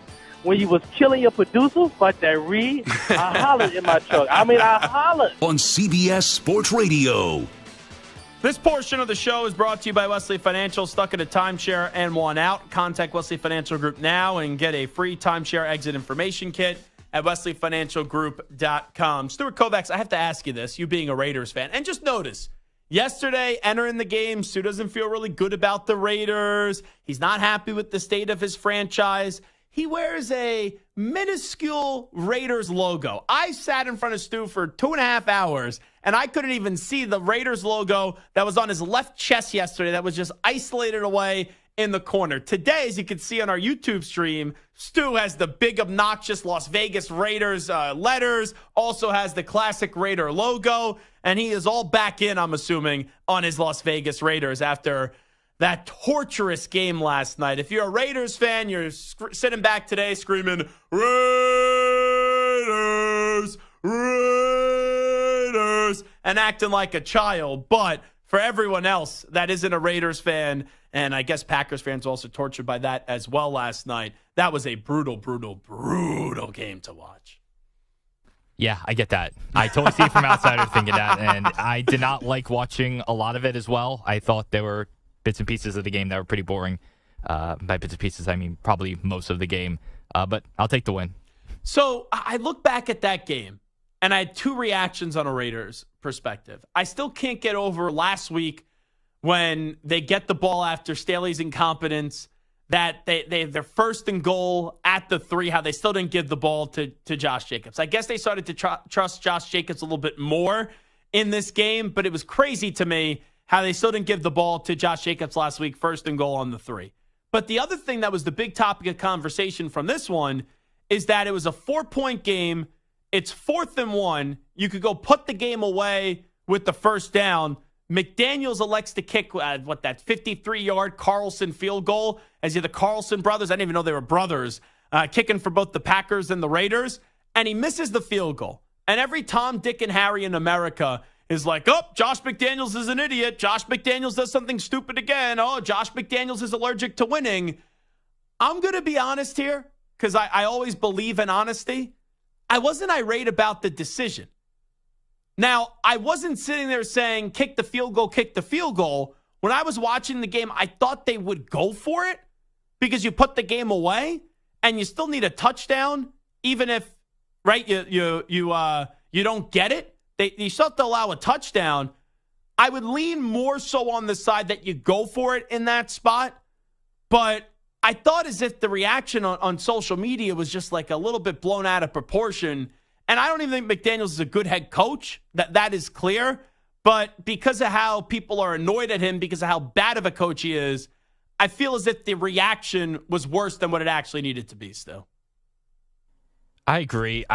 I was fine with it. I don't think... Were you? I was fine with it. Go up by 7, let the defense play.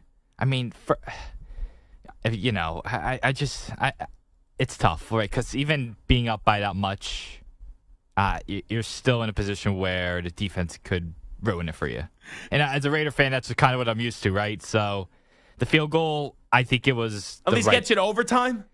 Yeah. Even if you allow the touchdown. But with that being said, I got to think Matt LaFleur on the road, if he scores a touchdown there, I got to think he's going opposite of Riverboat Ron up against the Eagles, and he would have gone for 2. That's true. I do lean more going for it in that spot, but you would have thought that Josh McDaniels made the dumbest decision in the world last night, taking the field goal, and I just didn't think that way. The other reaction is everyone's crushing Jordan Love today. Oh, Jordan Love stinks. Oh, Jordan Love is not the answer in Green Bay. I don't know what Jordan Love is.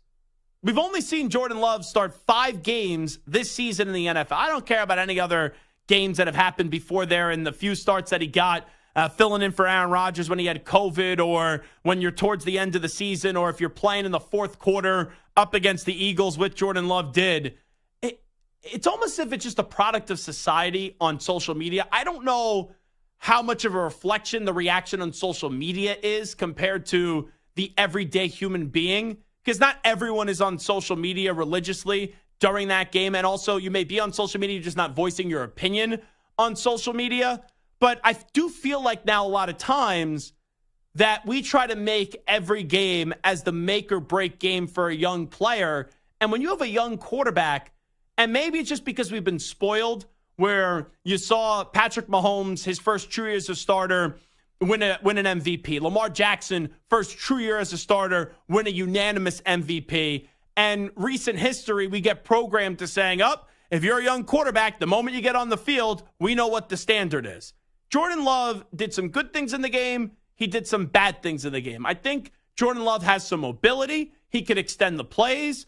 There were some drops in the game last night, and then there was just some bad decision-making where he throws interceptions, and you go, I know he's not technically a rookie, but this is really his first true year as a starter, where you go, that's what you kind of anticipate from a young player to make those mistakes. I don't really walk away from that game last night with my first reaction from the Packers saying, this quarterback's screwed, this quarterback has no future, this quarterback is lost. I think the reaction should be more about the coach putting the quarterback in those positions in Matt LaFleur. Because Matt LaFleur, a lot of Packers fans tried to tell me that this guy was a great coach and this guy was a sensational coach. And this guy, it's not just because he had Aaron Rodgers and he could win with any quarterback. Well, these next 2 years are going to show that about Matt LaFleur. Because this year, it kind of is a wash. If you're a Packers fan, you judge success based off of, can you, at the end of the year, walk away with the feeling that Jordan Love is the guy? And if you walk away at 7-10, let's say this season, and you see enough from Jordan Love to suggest that he's the guy, I don't even care about the wins or losses. But for Matt LaFleur, you have a 2-year window, and it starts now to show that you belong as a head coach in this league. And if he doesn't get Jordan Love playing well towards the end of the season and next year find a way to make a playoff appearance once again, people are going to start to turn on Matt LaFleur. And people are going to start to say Matt LaFleur really had success in the NFL because of Aaron Rodgers, and pretty much anyone could have coached Aaron Rodgers. Heck, it happened to Mike McCarthy. Mike McCarthy accomplished a whole lot more than Matt LaFleur. Mike McCarthy won a Super Bowl, the only time Aaron Rodgers got to a Super Bowl. And eventually Mike McCarthy, and it was time to split, and it was time to get a divorce. Eventually Mike McCarthy got ran out of town by the very nice and usually nice Green Bay Packers fans. These next 2 years are enormous. And you never want to see a player get hurt. But Rodgers getting hurt, even though it takes the first-round pick away from the Packers, it does help a little bit Matt LaFleur, because imagine how bad this would be if the Packers were showing inconsistency and Love was showing inconsistency, and you had Aaron Rodgers at 4-1 through the first 5 games of the season, lighting it up and just putting big numbers up on the scoreboard if he was still playing quarterback and if he was healthy to play for the New York Jets. So that was such a big buildup this offseason. What is Love going to look like with LaFleur? What is Rodgers going to look like with the Jets? And through 5 weeks of the season, we know we already lost Aaron Rodgers for the year with the Achilles. I don't buy this nonsense that because he's going about his rehab in a different way and a special way that he's going to get expedited back onto the field quicker than anyone has ever before with an Achilles. And we're going to see Aaron Rodgers play in January, where the Jets aren't even going to make the playoffs. So even if Rodgers does do all this and jumps all those hurdles, the Jets aren't even going to be in the playoffs, and they're not going to have a team that makes the postseason for him to return to this year. Rodgers isn't playing until next year, but it's amazing how all the air has already been taken out of the balloon 5 weeks in, where the Rodgers storyline is gone. And I kind of feel as if what we saw last night, it's not going to be consistently what you see from Jordan Love, but there's going to be some weeks, as we've seen through the first 5 weeks of the season, where Love looks really good. And then there's going to be other weeks where he looks really bad. And week 1, they dominated the Bears. Then they blow that game, in week 2 up against the Falcons, I believe. And then in week 3, they're down by 18 at home, and they had that great comeback against the New Orleans Saints. It's going to be ups and downs because the Packer fan doesn't have Rodgers anymore, doesn't have Brett Favre anymore.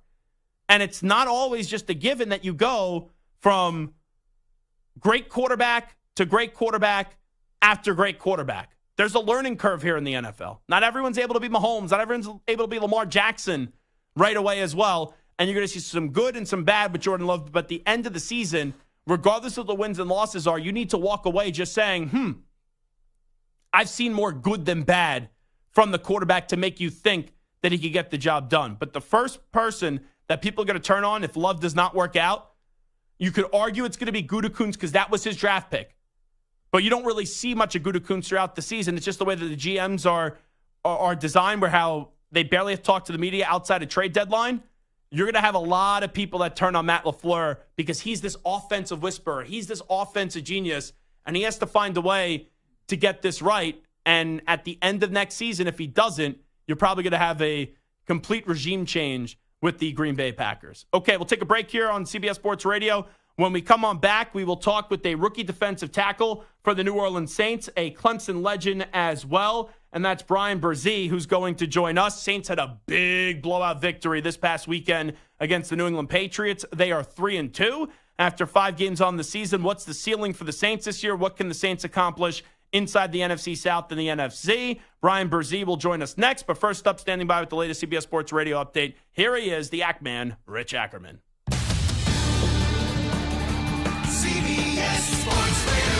Sports Flash. Well, the Vikings promised to be patient with Justin Jefferson and won't have him for the next month. They've placed their star wide receiver on injured reserve and will miss at least the next 4 games. The Cardinals' James Conner also goes on injured reserve with a knee injury.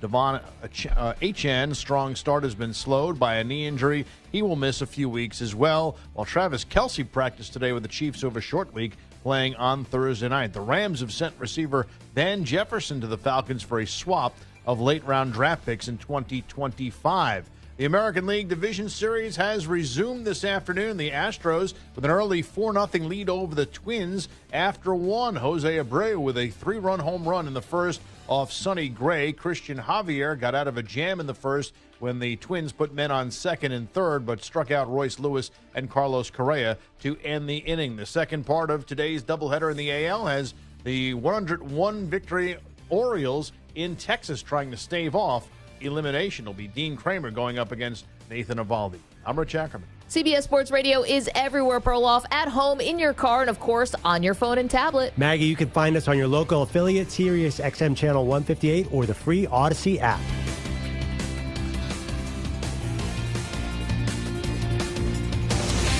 CBS Sports Radio.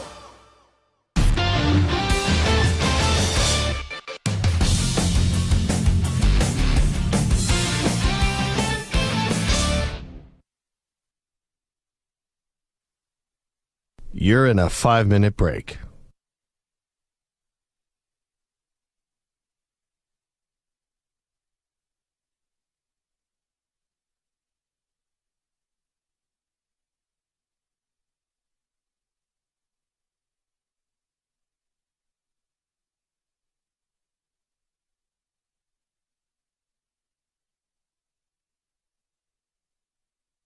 Four minutes, 30 seconds remaining.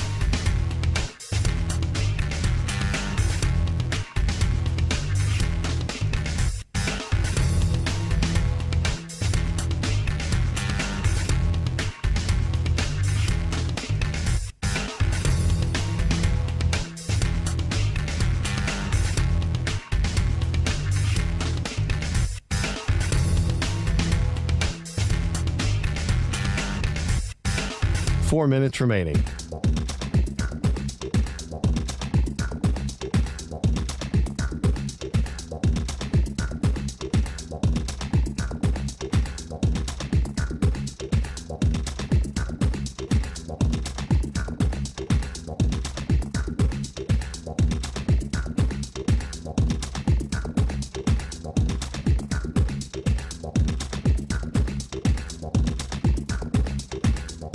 Three minutes, 30 seconds remaining.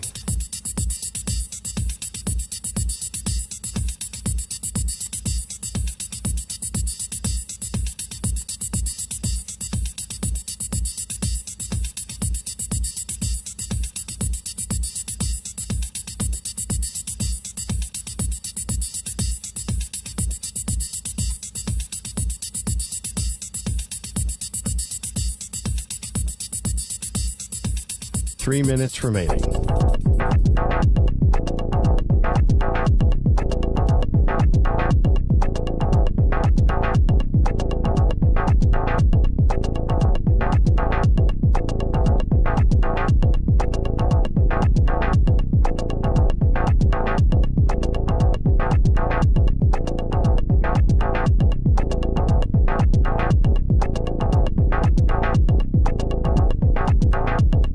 2 minutes, 30 seconds remaining.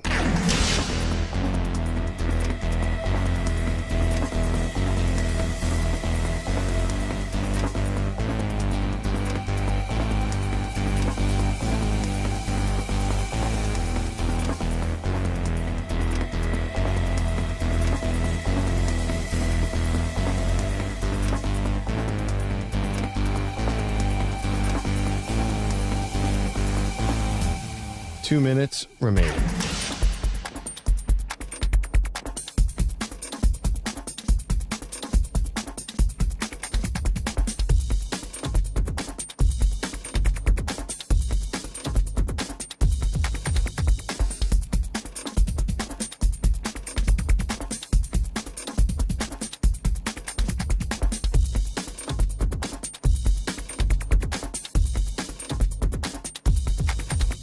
One minute, 30 seconds remaining.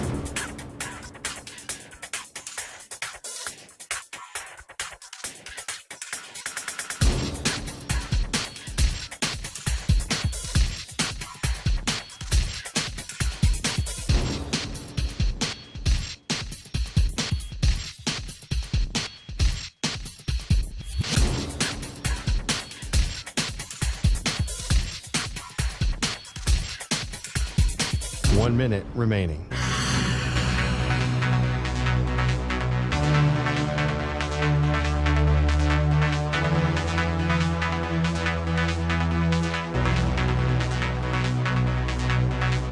Forty-five seconds remaining.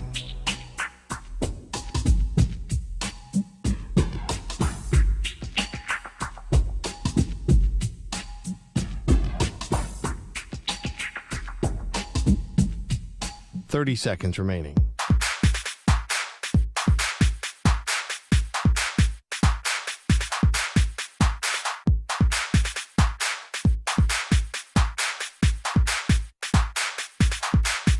Fifteen seconds.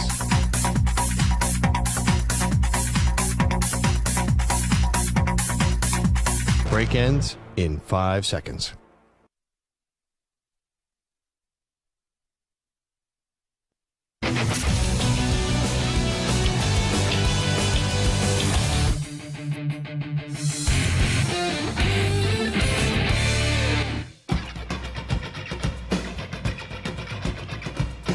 The Zach Gelb Show is on the air across the nation on CBS Sports Radio. You know me, I love your Ross Tucker, and you're a Princeton guy, so you're a real erudite man. Did you really not know how to say cojones? Was cajones a real thing? That's how you thought it was pronounced? You know, it's funny, Zach, because you're the first person that's brought it up on the air since then, and I honestly am not sure what happened there. Because I know I've heard cojones before. I am not sure if I heard somebody else recently mispronounce it and say cajones, or which I think might be the case, or if I just hadn't heard it in a while and I had just seen it. In any case, it's an absolute disaster, and my entire family was extremely embarrassed, and I'll have to never be able to live it down, unfortunately. Here's Zach Gelb. All right, we continue. It is the Zach Gelb Show, coast to coast on CBS Sports Radio. Coming up in a few moments, we should have Saints rookie defensive tackle Bryan Bresee join us on behalf of Sleep Number. So really looking forward to that conversation. So we'll get to that in just a few moments. As the Saints, they had a big victory over the weekend, going to Foxborough and just beating the snot out of the New England Patriots. And that NFC South has turned out to be a good division this year outside of the Carolina Panthers. So it's going to be fun to monitor the rest of the way with those three other teams to see how those teams are going to stack up against one another with the Falcons, the Saints, and then the Tampa Bay Buccaneers getting off to a good start as well to start off this football season. But there's been a lot of sloppy play around the NFL, and we haven't had a lot of good games so far through the first 5 weeks of the season. I was just talking to Tiki Barber about it during the break in the newsroom here at our CBS Sports Radio studios, and Tiki was basically saying, oh, maybe it's like the extension of the preseason because they barely do any preseason. I'm like, Tiki, we're now already in week 6. They only play 3 preseason games to begin with, so Hopefully we see some better games as the season do progress. But really, the Saints had a phenomenal performance up against the Patriots. Let's welcome in a Clemson legend and a rookie for the Saints in Bryan Bresee, who's kind enough to join us right now on CBS Sports Radio. Bryan, thanks so much for doing this. How you been? Good. How are you? Thanks for having me. Well, thanks so much. So how has this adjustment been? You go from a legendary career in Clemson, first-round draft pick of the Saints. How has this early adjustment been to the NFL? Yeah, it's been amazing, being with an organization like the Saints and having so many guys on the team that have done so well in the NFL forever. Having a guy like Cam Jordan to kind of lean on and show me the ropes through the beginning of this kind of run in the NFL. It's been amazing. Yeah, how about being in that locker room? Because you talked about Cam Jordan. There's so many veterans on the defensive side of the ball that this team is just loaded with talent defensively. What have you been able to pick up from some of these guys that have been in the league for a few years now? Yeah, I would say just kind of knowing how to go about your business. You got guys on the defense like Demario Davis, Cam Jordan, Tyrann Mathieu, all these guys who have been doing it at such a high level for so long. And you just kind of see the right way to go about things with those guys on the defense. So they've been a huge help for not only me, but I'm sure all the other young guys on the team. Bryan Bresee here with us, rookie defensive tackle for the Saints on behalf of Sleep Number. We'll talk about them in just a second. When you got that phone call that you were getting drafted by the Saints, it's really a new era now in New Orleans with Sean Payton not there the last few years. Same could be said for Drew Brees. So we're trying to see what that next chapter of Saints football could be. For them to select you in the first round, what was going through your mind? I was just super excited, a childhood dream of mine to get that call and obviously, hear the commissioner say your name. And so it was just an amazing feeling for, not only me, but just my whole family. We were just all super, super excited. Going into the New England game last week, what type of game did you expect? Because I thought that was going to be a close football game that you guys would win. It ended up being a blowout victory for you guys. Yeah, I think going into every week in the NFL, it's you're getting ready for a dogfight. I think, everybody's so talented in this league and just going in and preparing the right way every week, practicing hard and just doing everything you can to come out, hopefully with the outcome you want. So, I wouldn't say there was any difference in preparation or anything. We obviously had a good week of practice, but we were definitely going into that game ready for a dogfight. I respect your answer, and I know how much respect you have for all the players in the NFL, but I say this as a Patriot fan. Their offense could do nothing right in the year of 2023 so far. Like, when you were watching them on tape, did anything intimidate you about this offense? Because this offense, to me, has just been terrible so far this year. I don't think I could say I'm intimidated by any offense.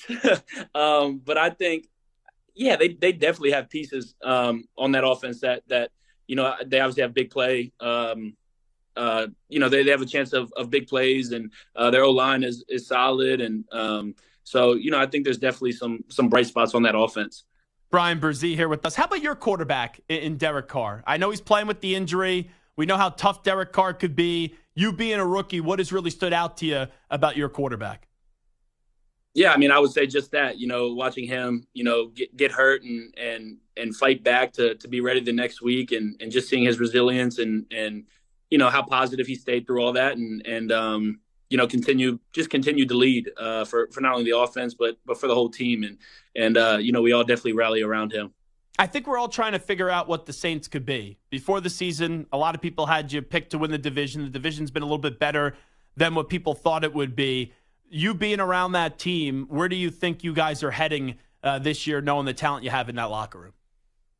Yeah, I think obviously we're all week to week here, getting ready for the next week. But at the end of the day, I think everyone's goal is to win a Super Bowl. So, preparing every week and getting ready for the next game and in order to kind of build that up and get to where we all want to be. Talking to Bryan Bresee right now. We'll talk about Sleep Number in just a second. The next opponent, the Houston Texans. C.J. Stroud has done a wonderful job with the Texans so far. We know DeMeco Ryans has always been kind of that next coach, and now he's finally getting that opportunity. When you look at Stroud and guys like Nico Collins, what challenges can the Texans present this upcoming week? Yeah, obviously CJ's been playing very, very well this year. They have a very solid offensive line. They have weapons on offense. So I think just preparing this week like we do every other week and just getting ready for all the possible outcomes that we can get from this offense and doing everything we can just to prepare ourselves. I think at the end of the day, that's really what it comes down to. How comfortable are you right now through 5 games when you get ready to start your NFL career? Do you feel like you're caught up to NFL speed yet? Yeah, I mean, I think there's obviously always room to kind of improve on that, whether it's technique or that kind of thing. But as far as just kind of game speed goes, I think I've been able to kind of get used to it pretty quick, and so that hasn't been too much of a problem for me. You know what the standard is at Clemson? It's to get to the college football playoff and have a chance to win a national championship. Now a lot of us are looking at Clemson differently. What are your thoughts on the state of your alma mater? I get that, all the time, but, being back in Clemson and, while I was playing there, when you have guys who had kind of left and look back on it and are, not talking too great about the team, it can be tough being a player there. So just staying positive and hoping for the best for those guys, but definitely a super fan. I think you're in a unique position because you were just with the university and now you're starting a new chapter with the Saints. It's a new game with NIL and the transfer portal. Like, do you think Dabo will eventually adapt and change on those things? Because right now they have one player from the transfer portal. Like, it's tough to win in college football when you're not willing to change with the times. I think Coach Winnie's done a good job, with NIL. We started we have a whole building in the facility just kind of for that. Now for the transfer rule, I couldn't really tell you on that. I think you'd have to go ask him. I'm not sure if he'll ever change on that, to be honest with you. What are some of your favorite memories? Because it's kind of weird. Now you're playing for a different team. You're associated with Clemson. What are some of those memories that you look back on and you go, wow, those are my favorite times being a part of the Clemson football team? Yeah, I would say, honestly, just being in the locker room. You build some of your closest friends in college. You live with them. And so, those times just being in the locker room with all those guys and just hanging out, going out and doing outside things. I would say one of my favorite things was the night before games, we would go and see movies as a team. So, just little things like that definitely I think about when I think about my best memories. And then, winning games obviously is something that we kind of definitely just want from the team every year. Tell me what you're doing today with Sleep Number, Bryan Bresee.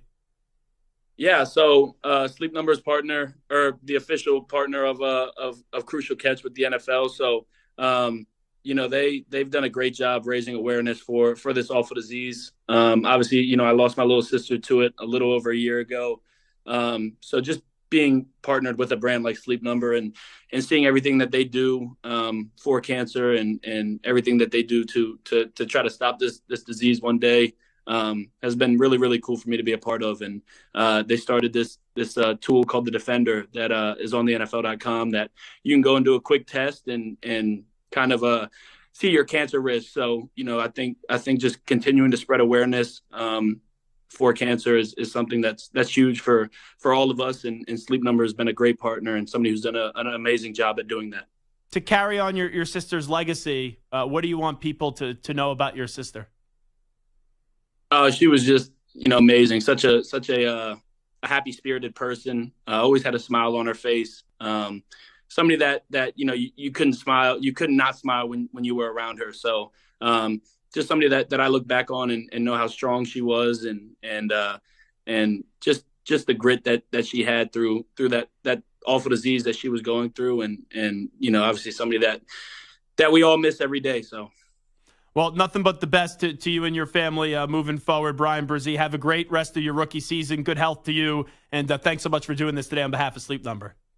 Thank you very much. There you go. Bryan Bresee joining us right there. Zach Gelb Show on CBS Sports Radio. And you take a glance at that division, and we're all trying to figure out who's going to win the NFC South this season. Tampa Bay's done a good job to start this year at 3-1. And Baker Mayfield, right now, people are starting to look back to, is this kind of Cleveland Baker Mayfield when he got that Browns team to a playoffs and won a playoff game against the Pittsburgh Steelers. So that's going to be a fun storyline to monitor. For the Falcons, you have Desmond Ridder, who it seems as if the first 2 weeks of the season, everyone was all in. Then the next two, it was, this guy's not the answer. And then he bounced back with the really strong performance. That defense with the new defensive coordinator has been playing well. And you see the talent on that team with Bijan Robinson, Tyler Algier, Drake London, Kyle Pitts. They have the pieces there, but it comes down to, can the quarterback be a game manager? And then you have the Saints, who have a loaded defense, but it's just what will be the identity of the offense. Olave is really good. Alvin Kamara is the most touchdowns in Saints history. That happened this past weekend, the franchise leader. And can a Michael Thomas stay healthy? I can't bank on that. And then ultimately, Stu knows this, when the moment gets big, is Derek Carr going to actually show up? And there's different moments where you could look at the level of how big it is. When you have this NFC South that's not that good, all you're asking the Saints to do is do what they're expected to do, and that's win a division championship this year. And if Derek Carr can't do that, then I don't want to hear anyone talking about the belief level of Derek Carr moving forward. All righty, whole lot to do here, and one more hour to play on the Zach Gelb Show on CBS Sports Radio on a very busy Tuesday edition of our program. We'll come on back. It is a Tuesday. We will recap the week that was in the NFL with a little overreaction, proper reaction, and then coming up 25 minutes from now, the head coach at Washington, a big top 10 matchup this weekend, Oregon and Washington. Kalen DeBoer is going to stop by. One more hour to play.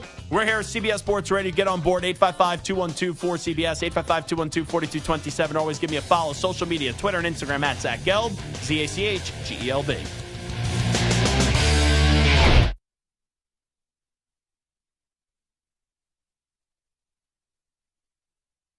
You're in a 5-minute break.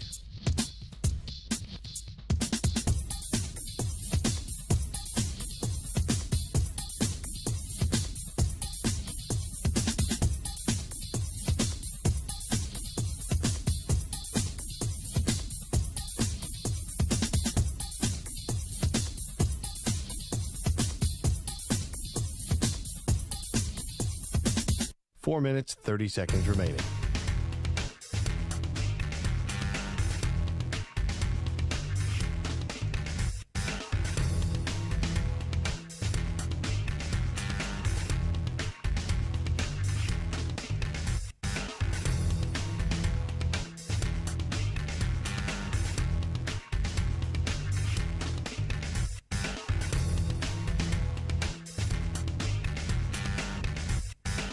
Four minutes remaining.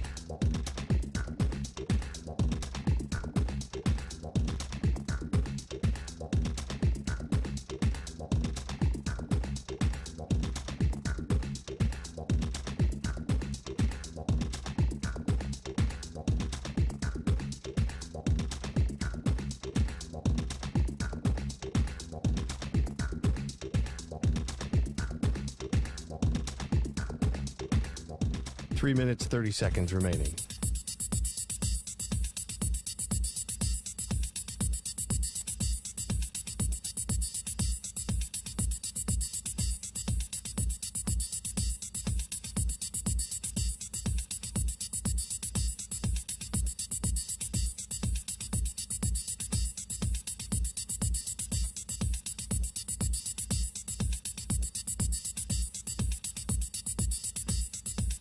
Three minutes remaining.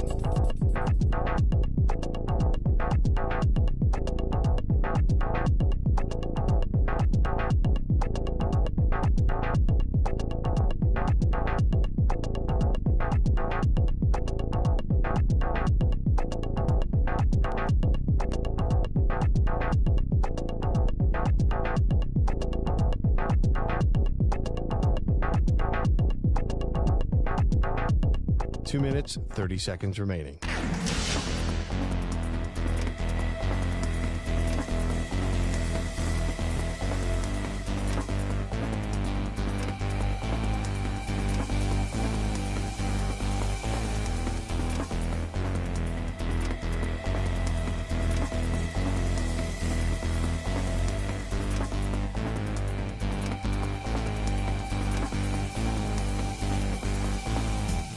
Two minutes remaining.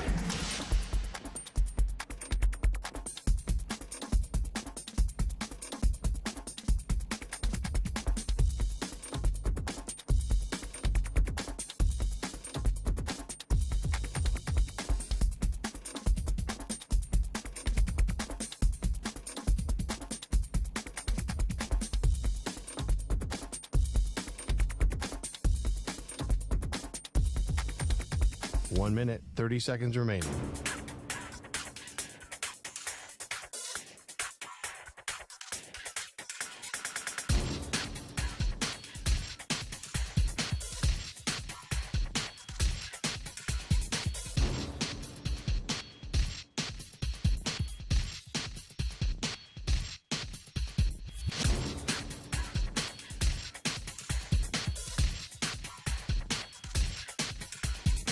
One minute remaining.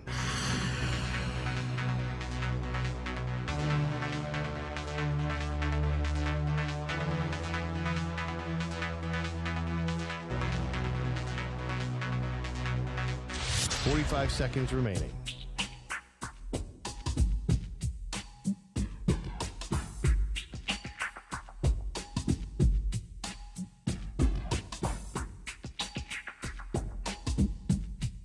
Thirty seconds remaining.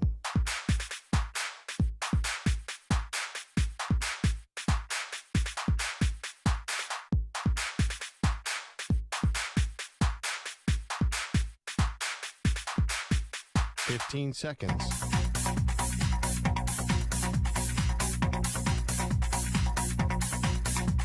Break ends in 5 seconds.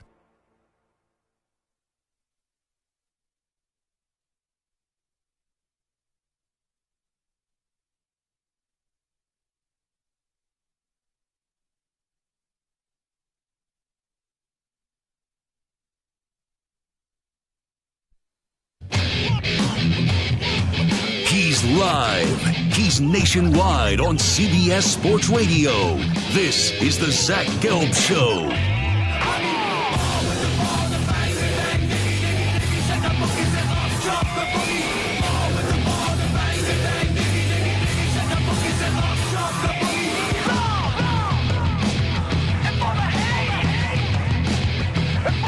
Here's your host, Zach Gelb. All righty, rock and roll. Hour number 3 of our radio program. That's right. It is the Zach Gelb Show, coast to coast on CBS Sports Radio. Coming up 20 minutes from now, big matchup this weekend inside the Pac-12. In my opinion, the two best teams in the Pac-12, Washington and Oregon, will do battle. What a game that was last year where Washington found a way to upset the Ducks of Oregon. Now it's a heavyweight fight. I know a lot of people talking about USC being the best team in the Pac-12. They don't have a defense, so I can't trust USC, even though they have the preeminent player in college football right now in Caleb Williams. But I can't wait for Washington and Oregon this weekend. Before the start of the season, like if you would have told me, Zach, look at the schedule, look at that week, what's the game that excites you the most? I would have said USC, Notre Dame. But with how it's shaped out between Oregon and Washington, I can't wait for this one on Saturday. So Kalen DeBoer, the head coach of Washington, will join us 25 minutes from now. But as we do each and every Tuesday right here on the Zach Gelb Show on CBS Sports Radio, we do a little overreaction, proper reaction from the week that was in the National Football League. Another NFL week is complete, which means it's another week to freak out about your favorite team. Which takes are truly crazy. But sometimes a game can be so bad, it's almost good. You know what I'm saying? No. And which are so crazy, they might be right. He's 6'5", he's 245 pounds. He's probably a Popeye's biscuit away from being a tight end. Zach lets you know in this week's edition of Overreaction or Proper Reaction. All righty, Samter, let's get to it. What do you got for me today? So after scoring just 49 points in their first 4 games, the Bengals offense finally broke out in Week 5 with 34 points against the Cardinals. Joe Burrow tossed for 317 yards. Jamar Chase had nearly 200 receiving yards and 3 scores. However, since he still ranks second to last in yards per game and 28th in points per game. So overreaction, proper reaction, the Bengals have fixed their offensive issues. So that is an overreaction, and here's why. I'm not ready to just say that after one game against the Arizona Cardinals, who have been a gritty team, but they're not a good team. They're not a great team. I still got to see the health of Joe Burrow moving forward. Because if Joe Burrow is healthy, they will excel. If he's not healthy, they're going to have problems on the offensive side of the ball because he is their organization. He's the most imperative person in that organization. And as you've seen to start off this year, if he's not healthy, if he's not as close to 100% as he could be, this team struggles. And you look at the last 4 years, year 1, he gets hurt, they were terrible. Year 2, he plays, they go to the Super Bowl. Year 3, they go to an AFC championship game after starting 0-2. Now they sit at 2-3, and it's all about the timing of their schedule, too. These next 3 games in 4 weeks are brutal. You play Seattle this weekend. Then you have a bye week. Then you're at San Francisco, and you have Buffalo. And you know what? I have not looked at any of the spreads yet for this week, but let me just quickly pull up the line here of that Seattle game. The Bengals are a 3-point favorite. I know last week I loved Cincinnati laying the 3 against Arizona, and you had to sweat that out for a little bit until they pulled away late. I kind of think the Seahawks, I know it's a 1 o'clock game, so that concerns me. West Coast coming over to an Eastern time zone, but I think the Seahawks are a good play, an early good play to start off this week +3, because everyone now is going to be backing on the Bengals. Everyone's going to say, oh, Joe Burrow's back and he's healthy. I got to see more in the next 3 weeks before I say their offensive issues are fixed, so I'll go overreaction there. So after a dominating win over the Dolphins in Week 4, the Bills looked flat on Sunday in a loss to the Jags in London. While Jacksonville had the luxury of spending the extra week across the Atlantic with back-to-back international games, the Bills didn't arrive in England until Friday morning.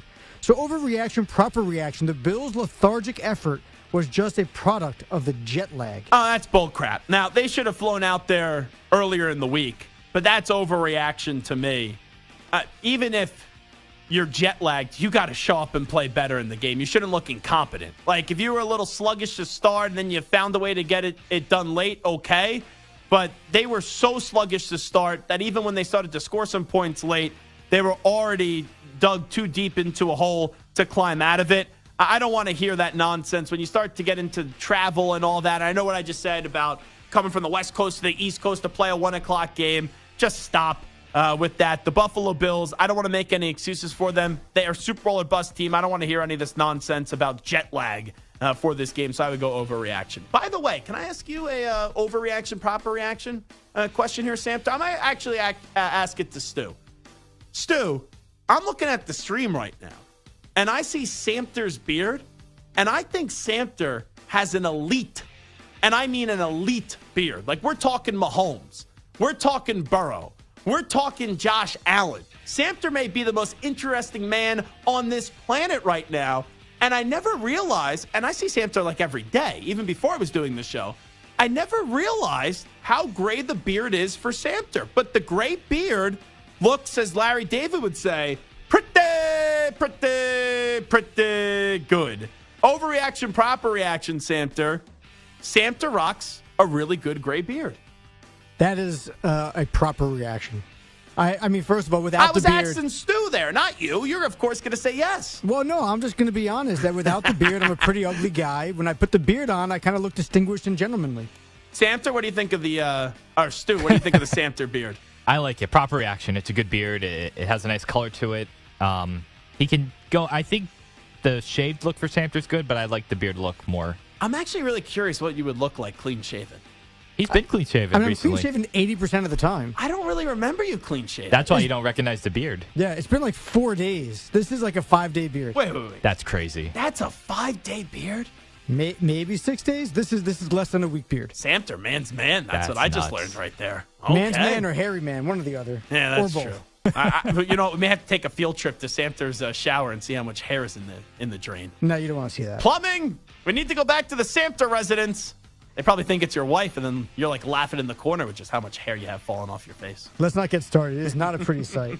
Now, we just talked to Bryan Bresee, and so while all eyes were focused on the Patriots and their awful performance against the Saints, New Orleans improved to 3-2, and their upcoming schedule includes the Texans, Jags, Colts, Bears, Vikings, and Falcons, who have a combined record of 13-17.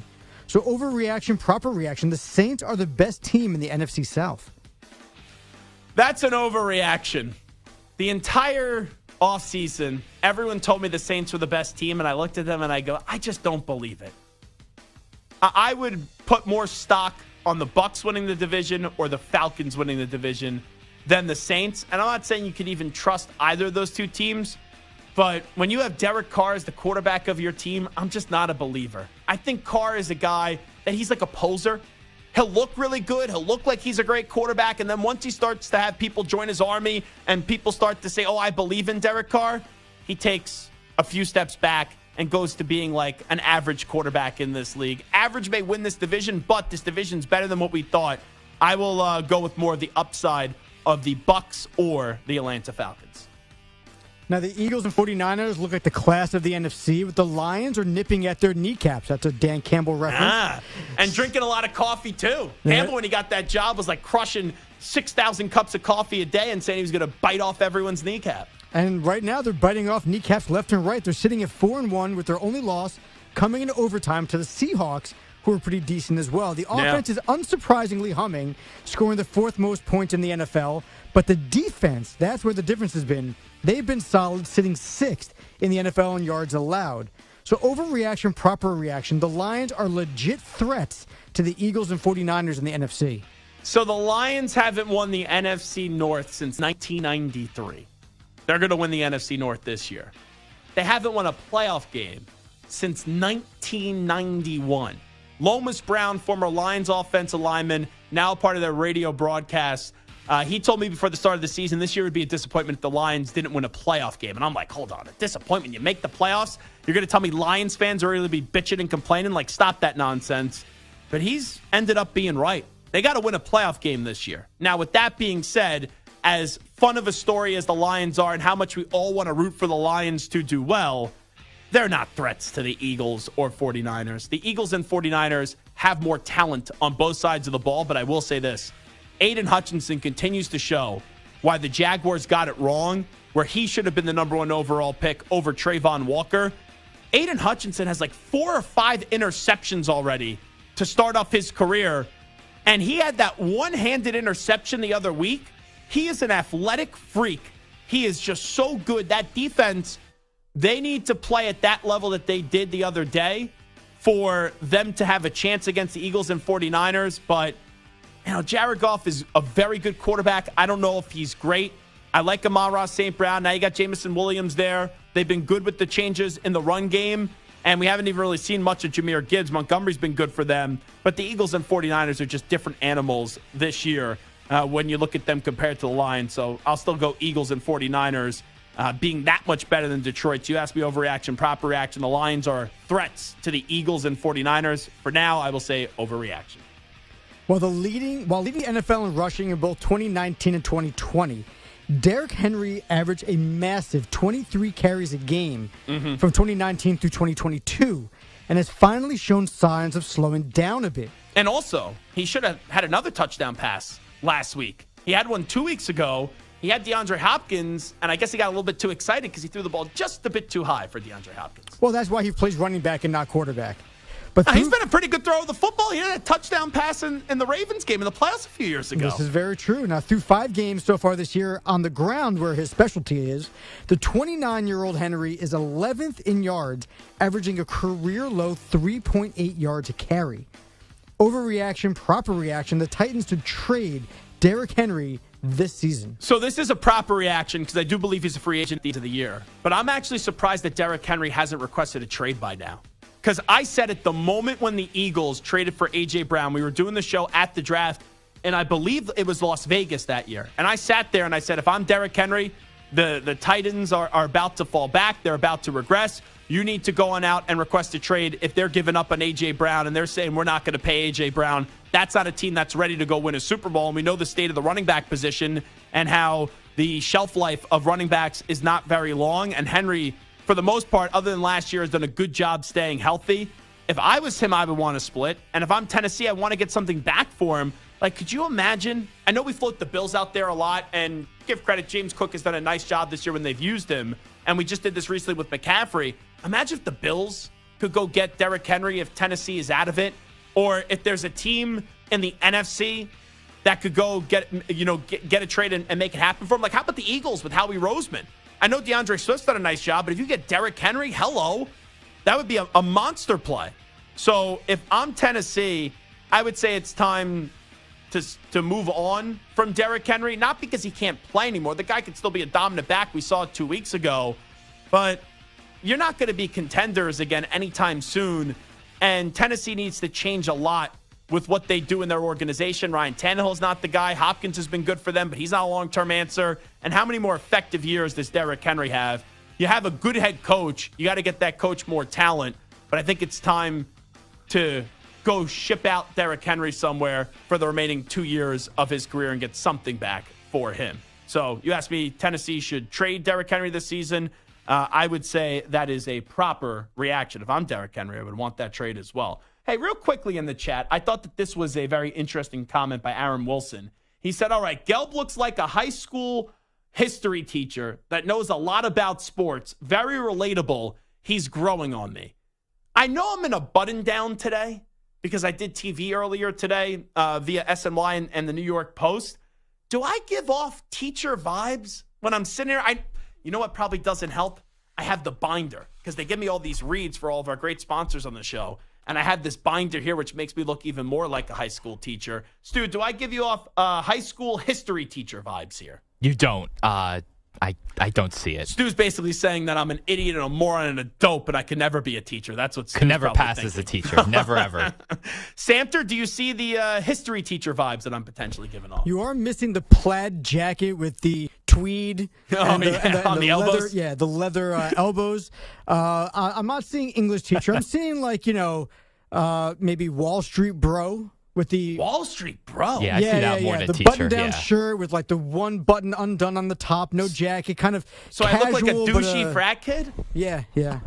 Okay, I wasn't a frat when I was in college. And Shannon Crowder a few weeks ago said that I did look like I was a frat star when I combed my hair over a little bit before doing my weekly hit on WQAM. So that's what I really look like? Really?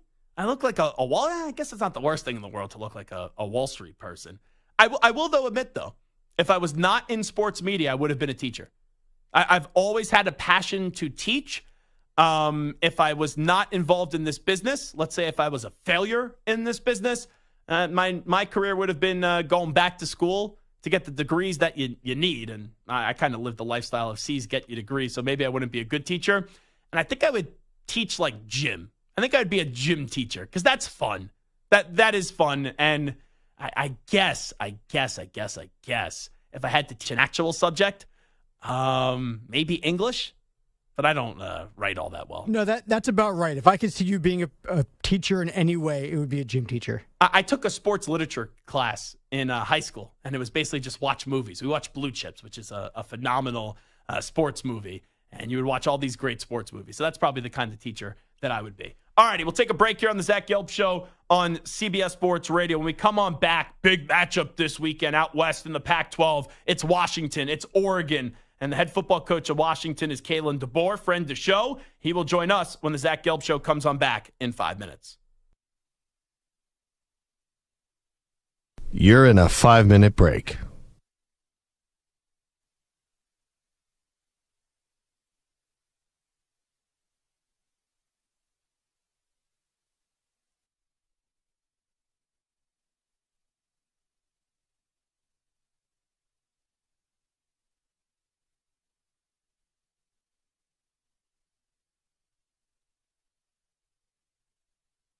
Four minutes, 30 seconds remaining.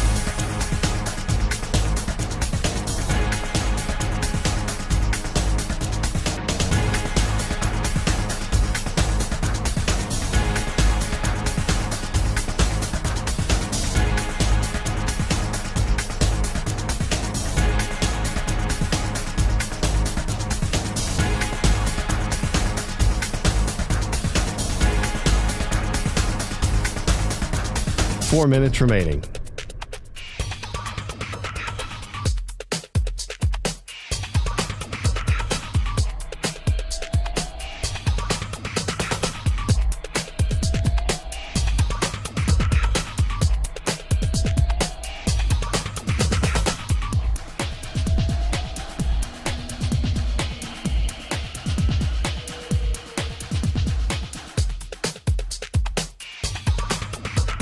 Three minutes, 30 seconds remaining.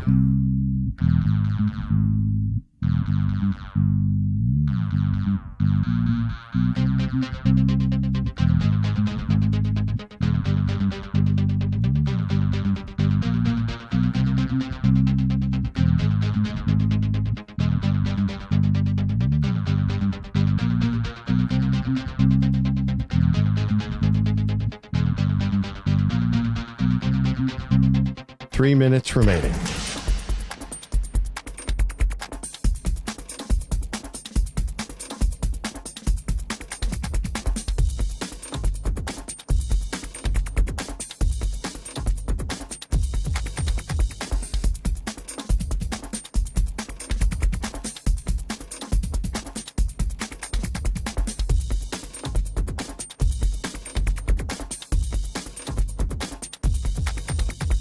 Two minutes, 30 seconds remaining.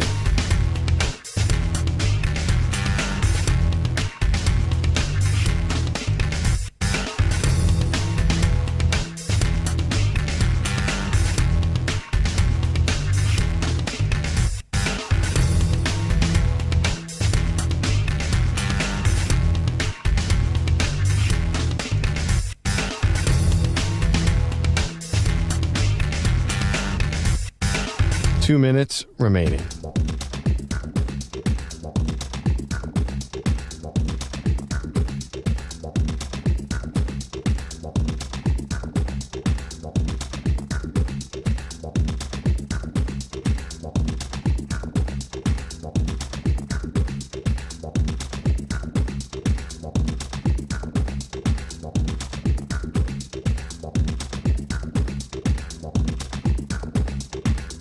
One minute, 30 seconds remaining.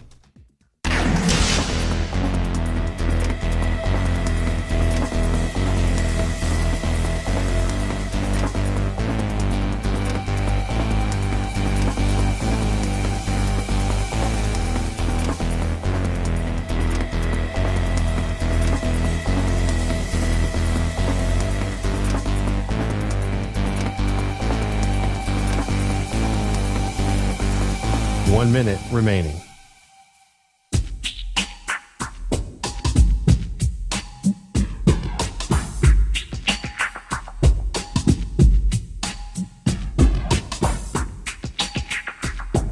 .45 seconds remaining.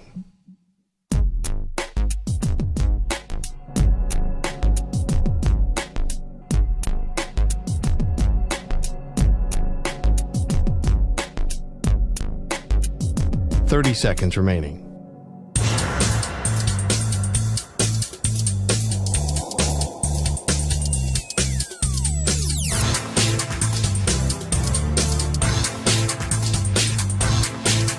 .15 seconds.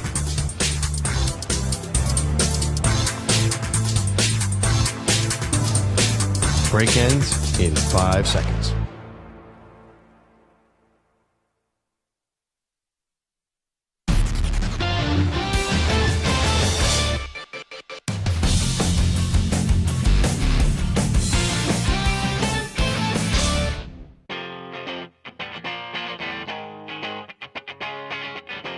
Now back to the Zach Gelb Show. We got to get through the rest of the week because on Saturday, I can't wait as number 7 Washington welcomes in number 8 Oregon. A big Pac-12 showdown. To me, the two best teams in the Pac-12. And now joining us is the head coach of the Washington Huskies. Always do appreciate when he joins us right here on the Zach Gelb Show on CBS Sports Radio. That, of course, is Kalen DeBoer. Coach, we're almost there. We appreciate it. Thanks so much. How you been? Yeah, I'm doing great. Thanks for having me on.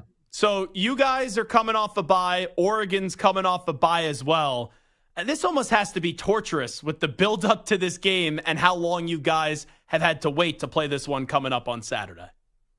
Yeah, you kind of go full steam ahead for 5 weeks, and then, the bye, you never know if it's going to fall in a good spot or not. But for both of us to have it, and, it's allowed us a chance to get maybe even a little healthier.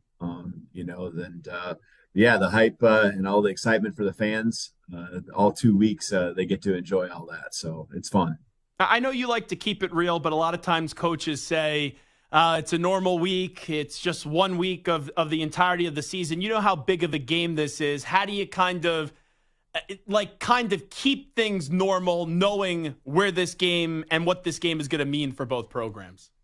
Yeah, it's it's exciting, and I'm glad we can make it a big game by having done our business, through 5 weeks. And, the excitement our fan base has, not just because of it being a rivalry, but because, we're, in the top 10 and continue to move forward. I'm just proud of the way our guys prepare, and that's what we really focus on when it comes to this is setting a high standard throughout the entire year to where, different games when they come along and the hype is all there, it's not that much different, and I think they've really bought into it over the last 2 years. We're in this position as a program because of the standard that they have and how they prepare each and every week and never taking anything for granted. Kalen DeBoer here with us, the head coach of Washington. Big game this weekend, Washington hosting Oregon. I've run out of things to say about your quarterback and Michael Penix Jr. because he's just so great each and every week for you the last 2 years. What else is there left to say, and what do you want people to know about your quarterback? Yeah, I think it's just all about, what you see what he does on the football field. And, I think the other part is just who he is as a person. And our team loves this guy.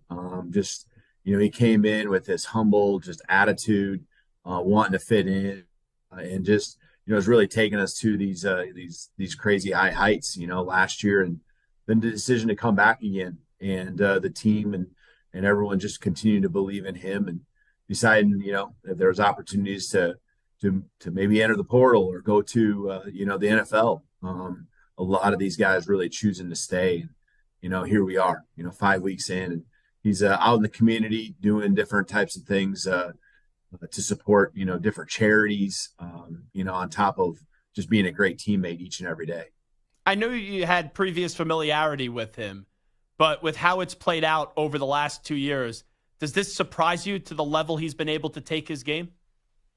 The potential was definitely there. When I look at what he could do throwing the football, it's very instinctual too. Quick release. I mean, the accuracy on the deep ball, it continues to get better, but there was a lot of that was just already in place back in 2019 when he was a redshirt freshman, and I got a chance to be with him. And just his arm strength and I think he, once he's locked in and knows what his reads are, going into a game week, he just cuts it loose and lets it fly and plays ball, does what he does. And, that's what I always remind him is just be you, don't try to do anything you're not capable of, because what you are is more than enough.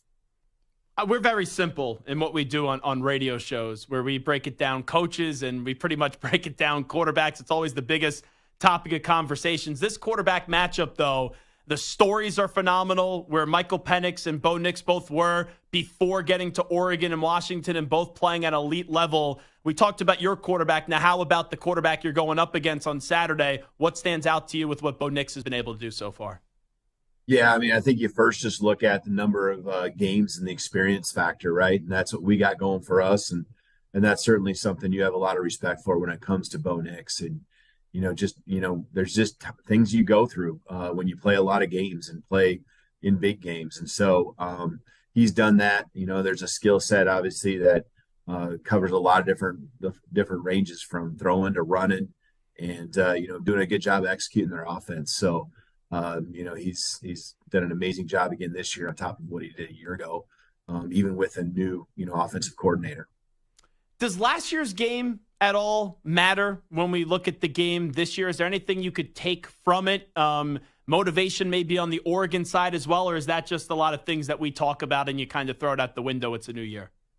Yeah, I think it's just one of those games. We were in some different games that were tight going down to the wire, and just the ebbs and flows of the game, the highs and lows, understanding that's what this is going to be. And so, that's what you take from it. You take the moments that were big and understand that's going to happen. And that, anytime you're facing good players, a good football team, there's going to be times where they make plays too. And so those experiences from last year in this game and, the other ones, it all adds to kind of who we are, what we've been through together, and what we're going to, what we know we can count on when it comes to those big moments. Kalen DeBoer, I remember when we were talking to you, Coach, in the offseason, we were discussing your defense. Through almost 2 months of the season, how would you kind of evaluate your defense right now? Yeah, I think they're really coming along nicely. There's been more turnovers and takeaways. They've just been forcing the issue that way. It's been some big plays. And, I think there's a physicality that, we had to begin with, and we continue to grow in that area. And just as more guys take more snaps, and they work together. I just see us continue to improve and really having an identity that we feel good about. We always wonder when coaches change jobs, is it going to be able to translate to a bigger program? You only have 2 losses through a year and a half, and both those losses, they were not by wide margins, 8 points or less. Why has what you've been able to do in the past worked on a bigger stage here at Washington, in your opinion? Well, I think, first of all, the wins here. I mean, there's just a lot of great players that were in the program and a few that we brought in, like Michael Penix and some other guys. But the people you surround yourself with is so huge. The coaching staff and a lot of these guys at some point in my career over 20 plus years, I've worked with a lot of these guys. And so we're very cohesive. And I think the players, anytime I've seen over the years, a coaching staff that has a piece that's maybe not, cohesive and the chemistry is right, they see right through that. And so our team has got great chemistry, got a great vibe, and it starts with our coaching staff and great people that are on it. Let me ask about one of your more electrifying players in Rome Odunze. Were you surprised that he came back? And I know you had to be elated when he did return to the program, but for people that have not watched him, what do you want people to know about your star, real playmaker on the offense side of the ball and also the return game? Yeah, I'm going to sound like a broken record when it comes to Rome and talking about Michael and even other guys on our football team, but just super person. Maybe I remember the first spring we were here, just knowing how good of a football player he was and all those things. He still was maybe one of the most coachable players that I've ever been around, and I think that says a lot about his character, about his determination to be, elite and, what his goals are, to even compete at the next level. But it was exciting. I can't say, I was feeling like that maybe would be what he would choose to do. But, there was a lot of really good opportunities that would seem to present themselves at the next level. It's just kind of trying to up to him, on what he felt his ceiling was and how much better he could improve. And I think in the end, it's been a really good decision for him, just based on what he's done through 5 weeks here this year. Coach Kalen DeBoer, before we let you run, when you had so many players that wanted to come back, and then they come back and they said how much they believe in this staff and they believe that you guys could go win a Pac-12 this year, win even a national championship, just to hear that from your players that after 1 year together, they all believe in you. What does that mean to you as a head coach? Yeah, it's special. And you appreciate that. And then they know that I and the staff just appreciate them that much more for never flinching at any time when we ask them to do something, from workouts to, hey, the offense, defense, special team schemes, just they never flinched and they've just been all in. And it's just been an awesome journey, and we're right in the middle of it here this year. But it's exciting knowing every day when you step on the football field, you're going to get their very best. Coach, has anything surprised you about your football team so far this year? Not a lot. Just, a lot of the same faces. And it's I think continue to be something that I notice is just how, when a new player comes into the program, whether it's a freshman that's coming in or, maybe a transfer that we had a few, this year as well, that just, if you come in with the right attitude and you're humble and hungry to do something special, I just think, again, these guys will open their arms, and if you can help our football team be better, they're all for it. And, just sitting with guys that have come into the program and hearing their stories and how great it feels to be here, how much they appreciate, that openness by our team to with open arms. It's special to know that that's what our, culture is all about here. Last thing I'll ask you, I know you're in your office right now and you're preparing for this game as Coach Kalen DeBoer is here with us. This is a heavyweight fight. This is a big showdown. These are the two best teams, in my opinion, in the Pac-12. Have you thought about what that atmosphere is going to be like in a great college atmosphere on Saturday? Yeah, we've gotten a taste of it to some extent. We've had some great environments here the last 2 years, but, I think this one's going to be different. Sold out crowd, again, that, is ready to, I think erupt, and I'm excited to hear it, from here, Husky Nation here in our stadium. This place is known for, that awesome environment. Our players, I know, are excited about that as well.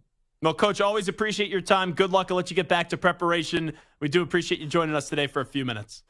You bet. My pleasure. Thank you. There he is, Coach Kalen DeBoer, always kind enough to take a few minutes for us right here on the Zach Gelb Show on CBS Sports Radio, and I cannot wait for that game. The Huskies were my pick before the start of the year to win the Pac-12, and this is a big one coming up on Saturday against Oregon, and it may not be the only time we see this year. There could be a rematch, just like how in the Big 12 we saw Texas, Oklahoma. Maybe we see that once again coming up towards the end of the season. But you look at the Pac-12 this year, it's kind of a shame that this is it for the Pac-12. And I know that it's all about money and going to other conferences and getting the bigger TV money. But with how great this conference has been, it is disappointing that this is the last year of the Pac-12, especially with how many great rivalries they are out west inside the Pac-12. Okay, we'll take a break here on the Zach Gelb Show on CBS Sports Radio. We'll come on back and we'll wrap up the show talking a little bit about the future of Kyler Murray. If the Cardinals are going to move on from Kyler Murray, we have 3 potential destinations to discuss for the Cardinals quarterback where his next team could be. But first up with the latest CBS Sports Radio update, here he is, the Act Man, Rich Ackerman. CBS Sports Radio. Sports Flash. Oh, it has been a rough start for the Vikings, and now they'll be without their best player for at least 4 weeks. Justin Jefferson's hamstring injury has landed him on IR. The Dolphins' Devon Achane will miss a few weeks because of a knee injury.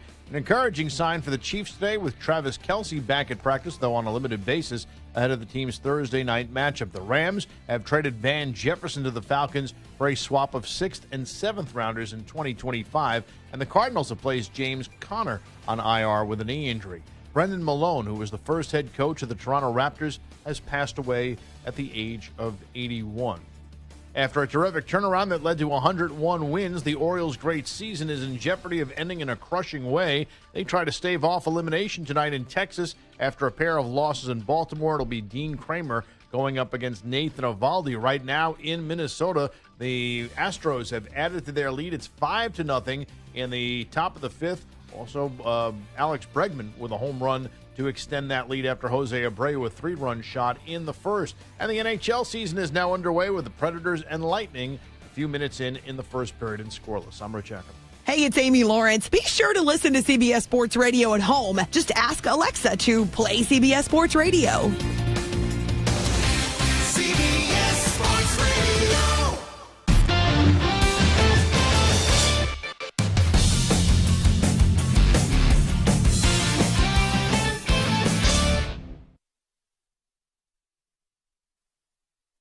You're in a 5-minute break.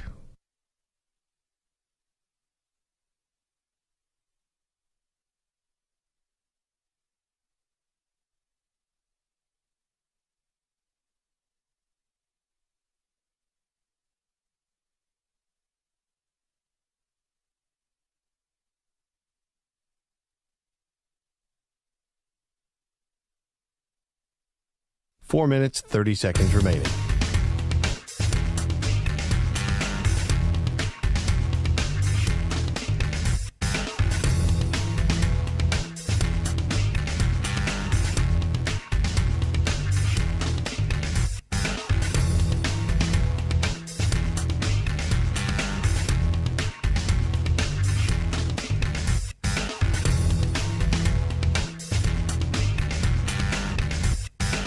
Four minutes remaining.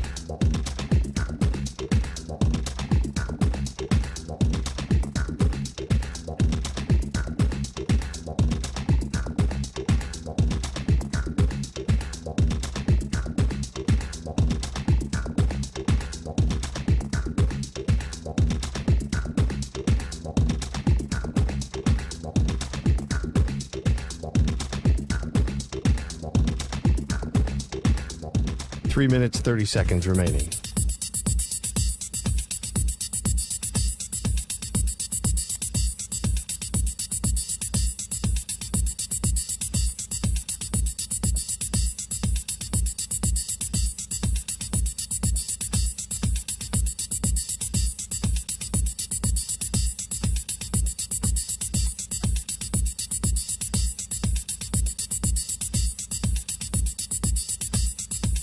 Three minutes remaining.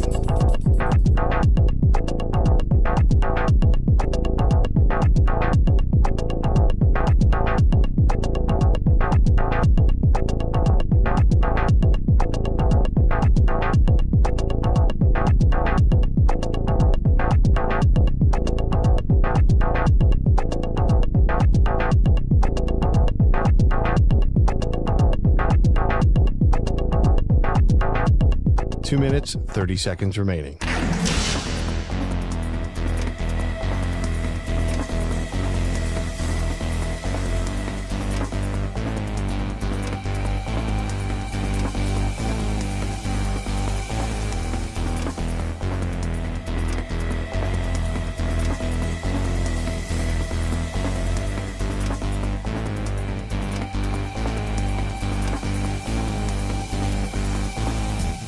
Two minutes remaining.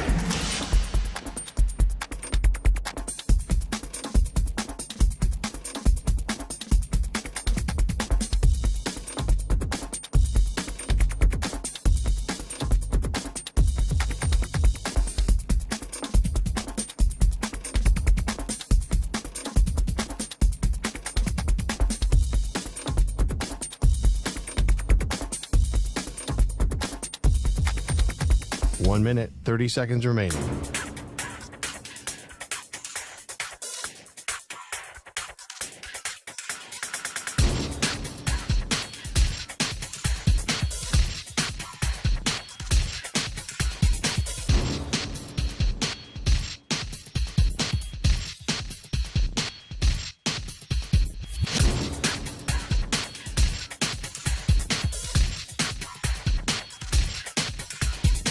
One minute remaining.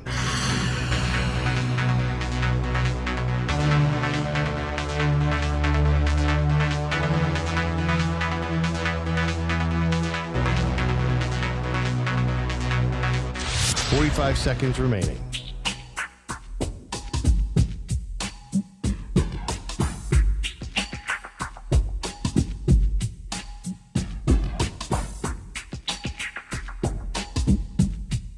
Thirty seconds remaining.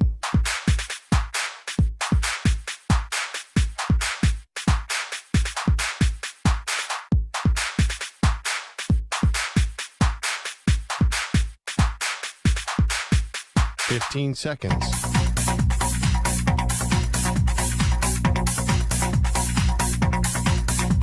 Break ends in 5 seconds.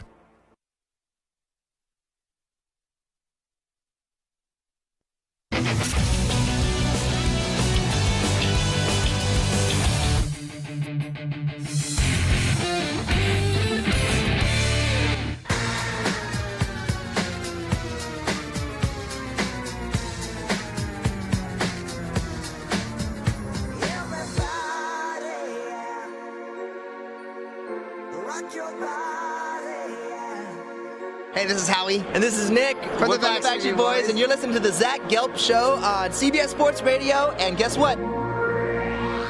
Zach is back. All right. He's live. He's nationwide on CBS Sports Radio. This is the Zach Gelb Show. All righty, wrapping up shop on a Tuesday. Zach Gelb Show, but where else? CBS Sports Radio. Appreciate you listening to us, whether it's on your local CBS Sports Radio affiliate, Sirius XM, Channel 158, the free Odyssey app, or, of course, you could get in the game on our YouTube stream. Final poll calculations of the day. It has to do with the drama Dallas choking Cowboys, who are always in the news, and it's a very simple question. Dak Prescott's contract expires after the 2024 season. Should the Cowboys give Dak another long-term deal? 88.8%. Wow, I sounded like Jody Mack there for a second. 88.8% say no. 11.2% say yes. This is a rare moment where a lot of people agree on something on Twitter. Like 88.8%, and it's very fitting that it's 88 with the Dallas Cowboys, is an overwhelming majority. And we nearly have like 1,000 votes on this poll. So that's a big-time sample size. And like Samter, you usually have things on Twitter where people just be like jackasses to be jackasses, where they'll just disagree with what the opinion should be to just get a rise out of people. But to only have 11.2% say, yeah, give Dak Prescott a long-term contract extension, that's kind of crazy to me. And I'm in the camp that I just think Dak's a good quarterback, not a great quarterback, not someone that you win a Super Bowl with. But if I would have asked this 2 weeks ago, I would have had so many Cowboys fans calling me and saying, "You're an idiot, you're a moron, you're a dope." But if you don't believe me, heck, I had Channing Crowder on. Channing Crowder said what everyone else has said about Dak Prescott, that he doesn't believe that he's going to be a Super Bowl winning quarterback, and he's not that dude, and he's not clutch. And Channing got dragged, absolutely dragged. And now all the cockroach Cowboys fans have been exterminated after the blowout performance against the 49ers. And I think Cowboys fans that were doubting everybody else and everyone else's belief, and I think it was a minority to begin with, but it was a vocal minority, that Dak's the guy and Dak's going to win a Super Bowl, are starting to realize, man, the last 2 years we've been right there. We've lost 2 heartbreaking games against the 49ers, and you go up against the Niners again, and that wasn't a close loss. That was a massacre of 42-10. I think also people are just creatures of the moment. They're seeing, like, they just got blown out. Dak just looked terrible. And so this poll is going to be skewed this way. If Dak goes out and throws 5 touchdowns this weekend or in his next game, the poll will be skewed, maybe not reversed, but instead of being 90-10, it's going to be 60-40.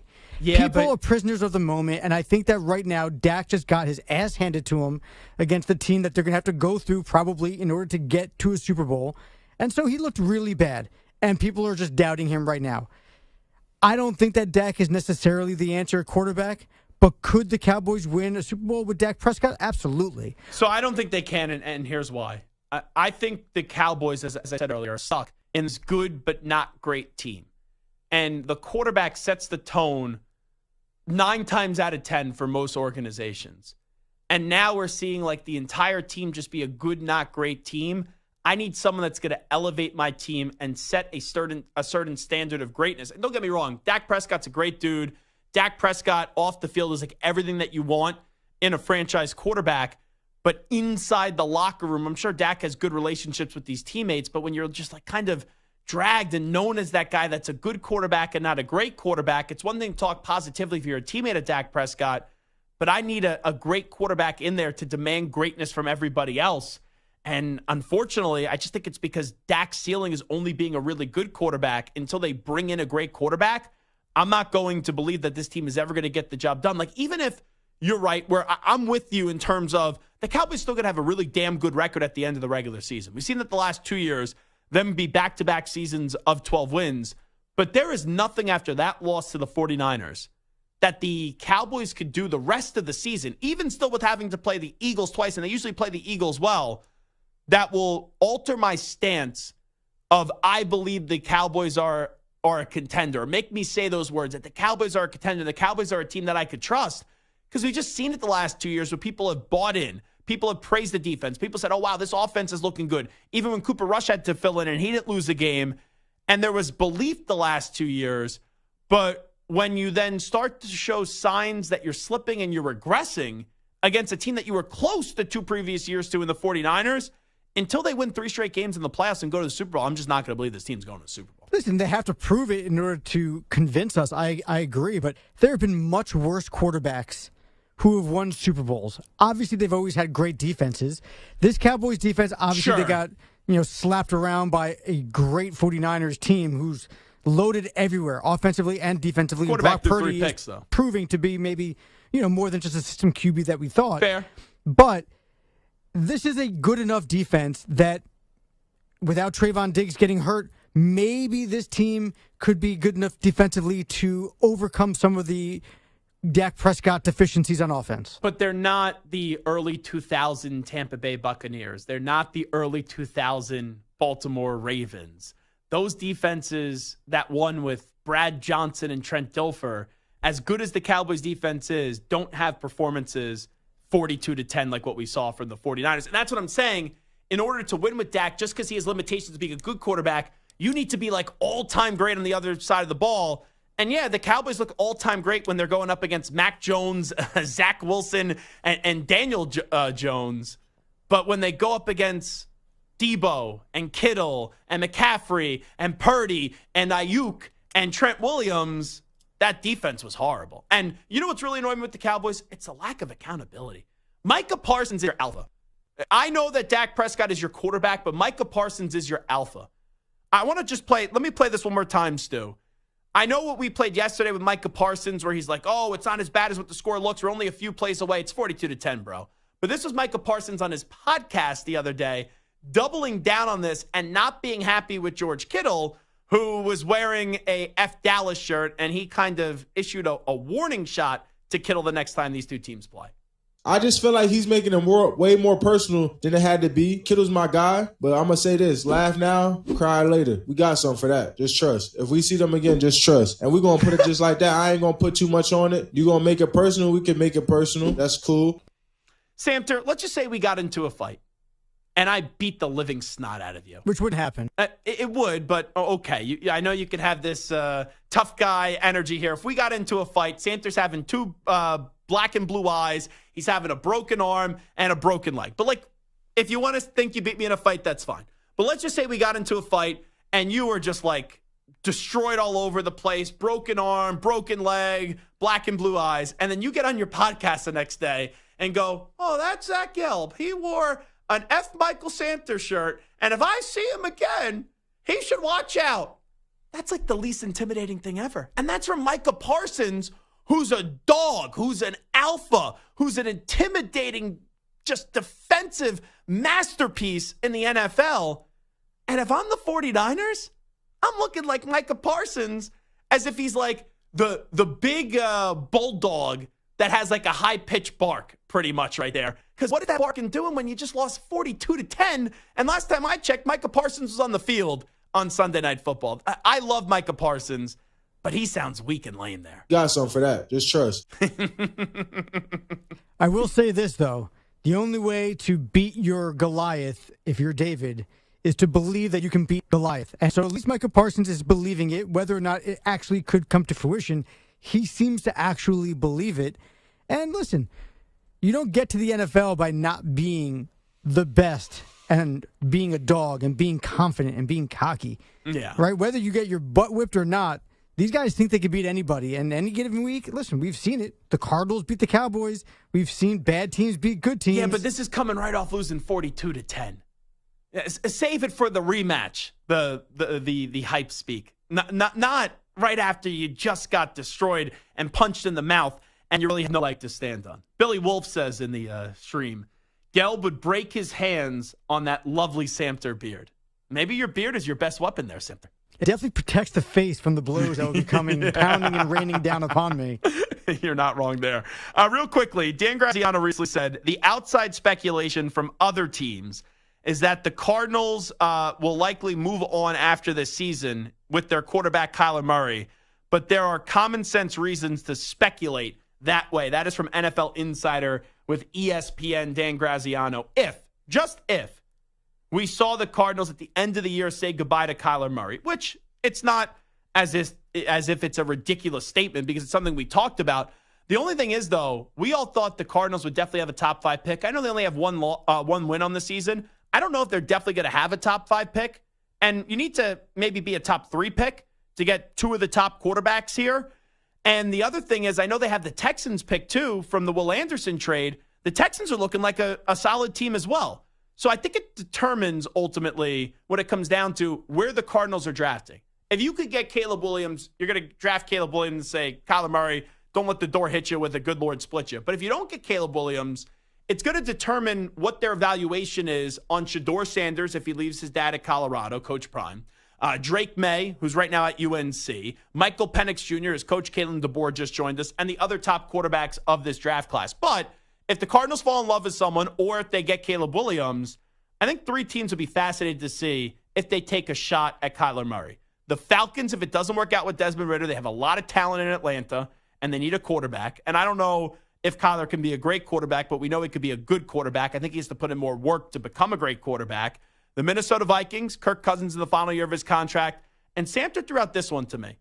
I don't think Belichick would do it, but with how desperate Belichick may be getting, do the Patriots maybe make a run? And there's a connection there with Monty Ossenfort being the GM. I don't think Murray and Belichick would mesh because Murray, right, with all the video games and had to put that clause in his contract, doesn't seem like a typical Bill Belichick player. But with the level that we're at with Bill Belichick, you may have to move away from the player that you're used to coaching because there is talent with Kyler Murray, even if there are some people being skeptical if he could become a great player. And the one thing I said to you before the show also is Belichick also has a history with guys like Randy Moss, with Corey Dillon, Ocho Cinco, guys who may not have been hard workers or may have kind of taken plays off here or there, not have the best reputation, and he took them in and he turned them into something better than what they were before. Yeah, also Michael in California says, I don't know, Zach, with that Samter beard, he looks like a young Chuck Norris. How about that? The chat loving Samter.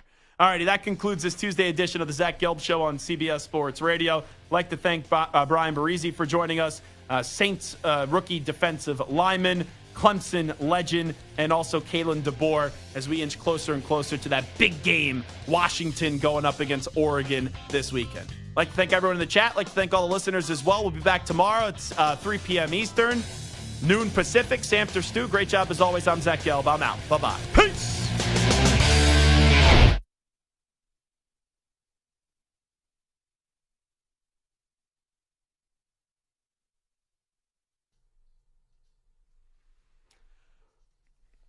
I'm just going to take out my headphones just because I have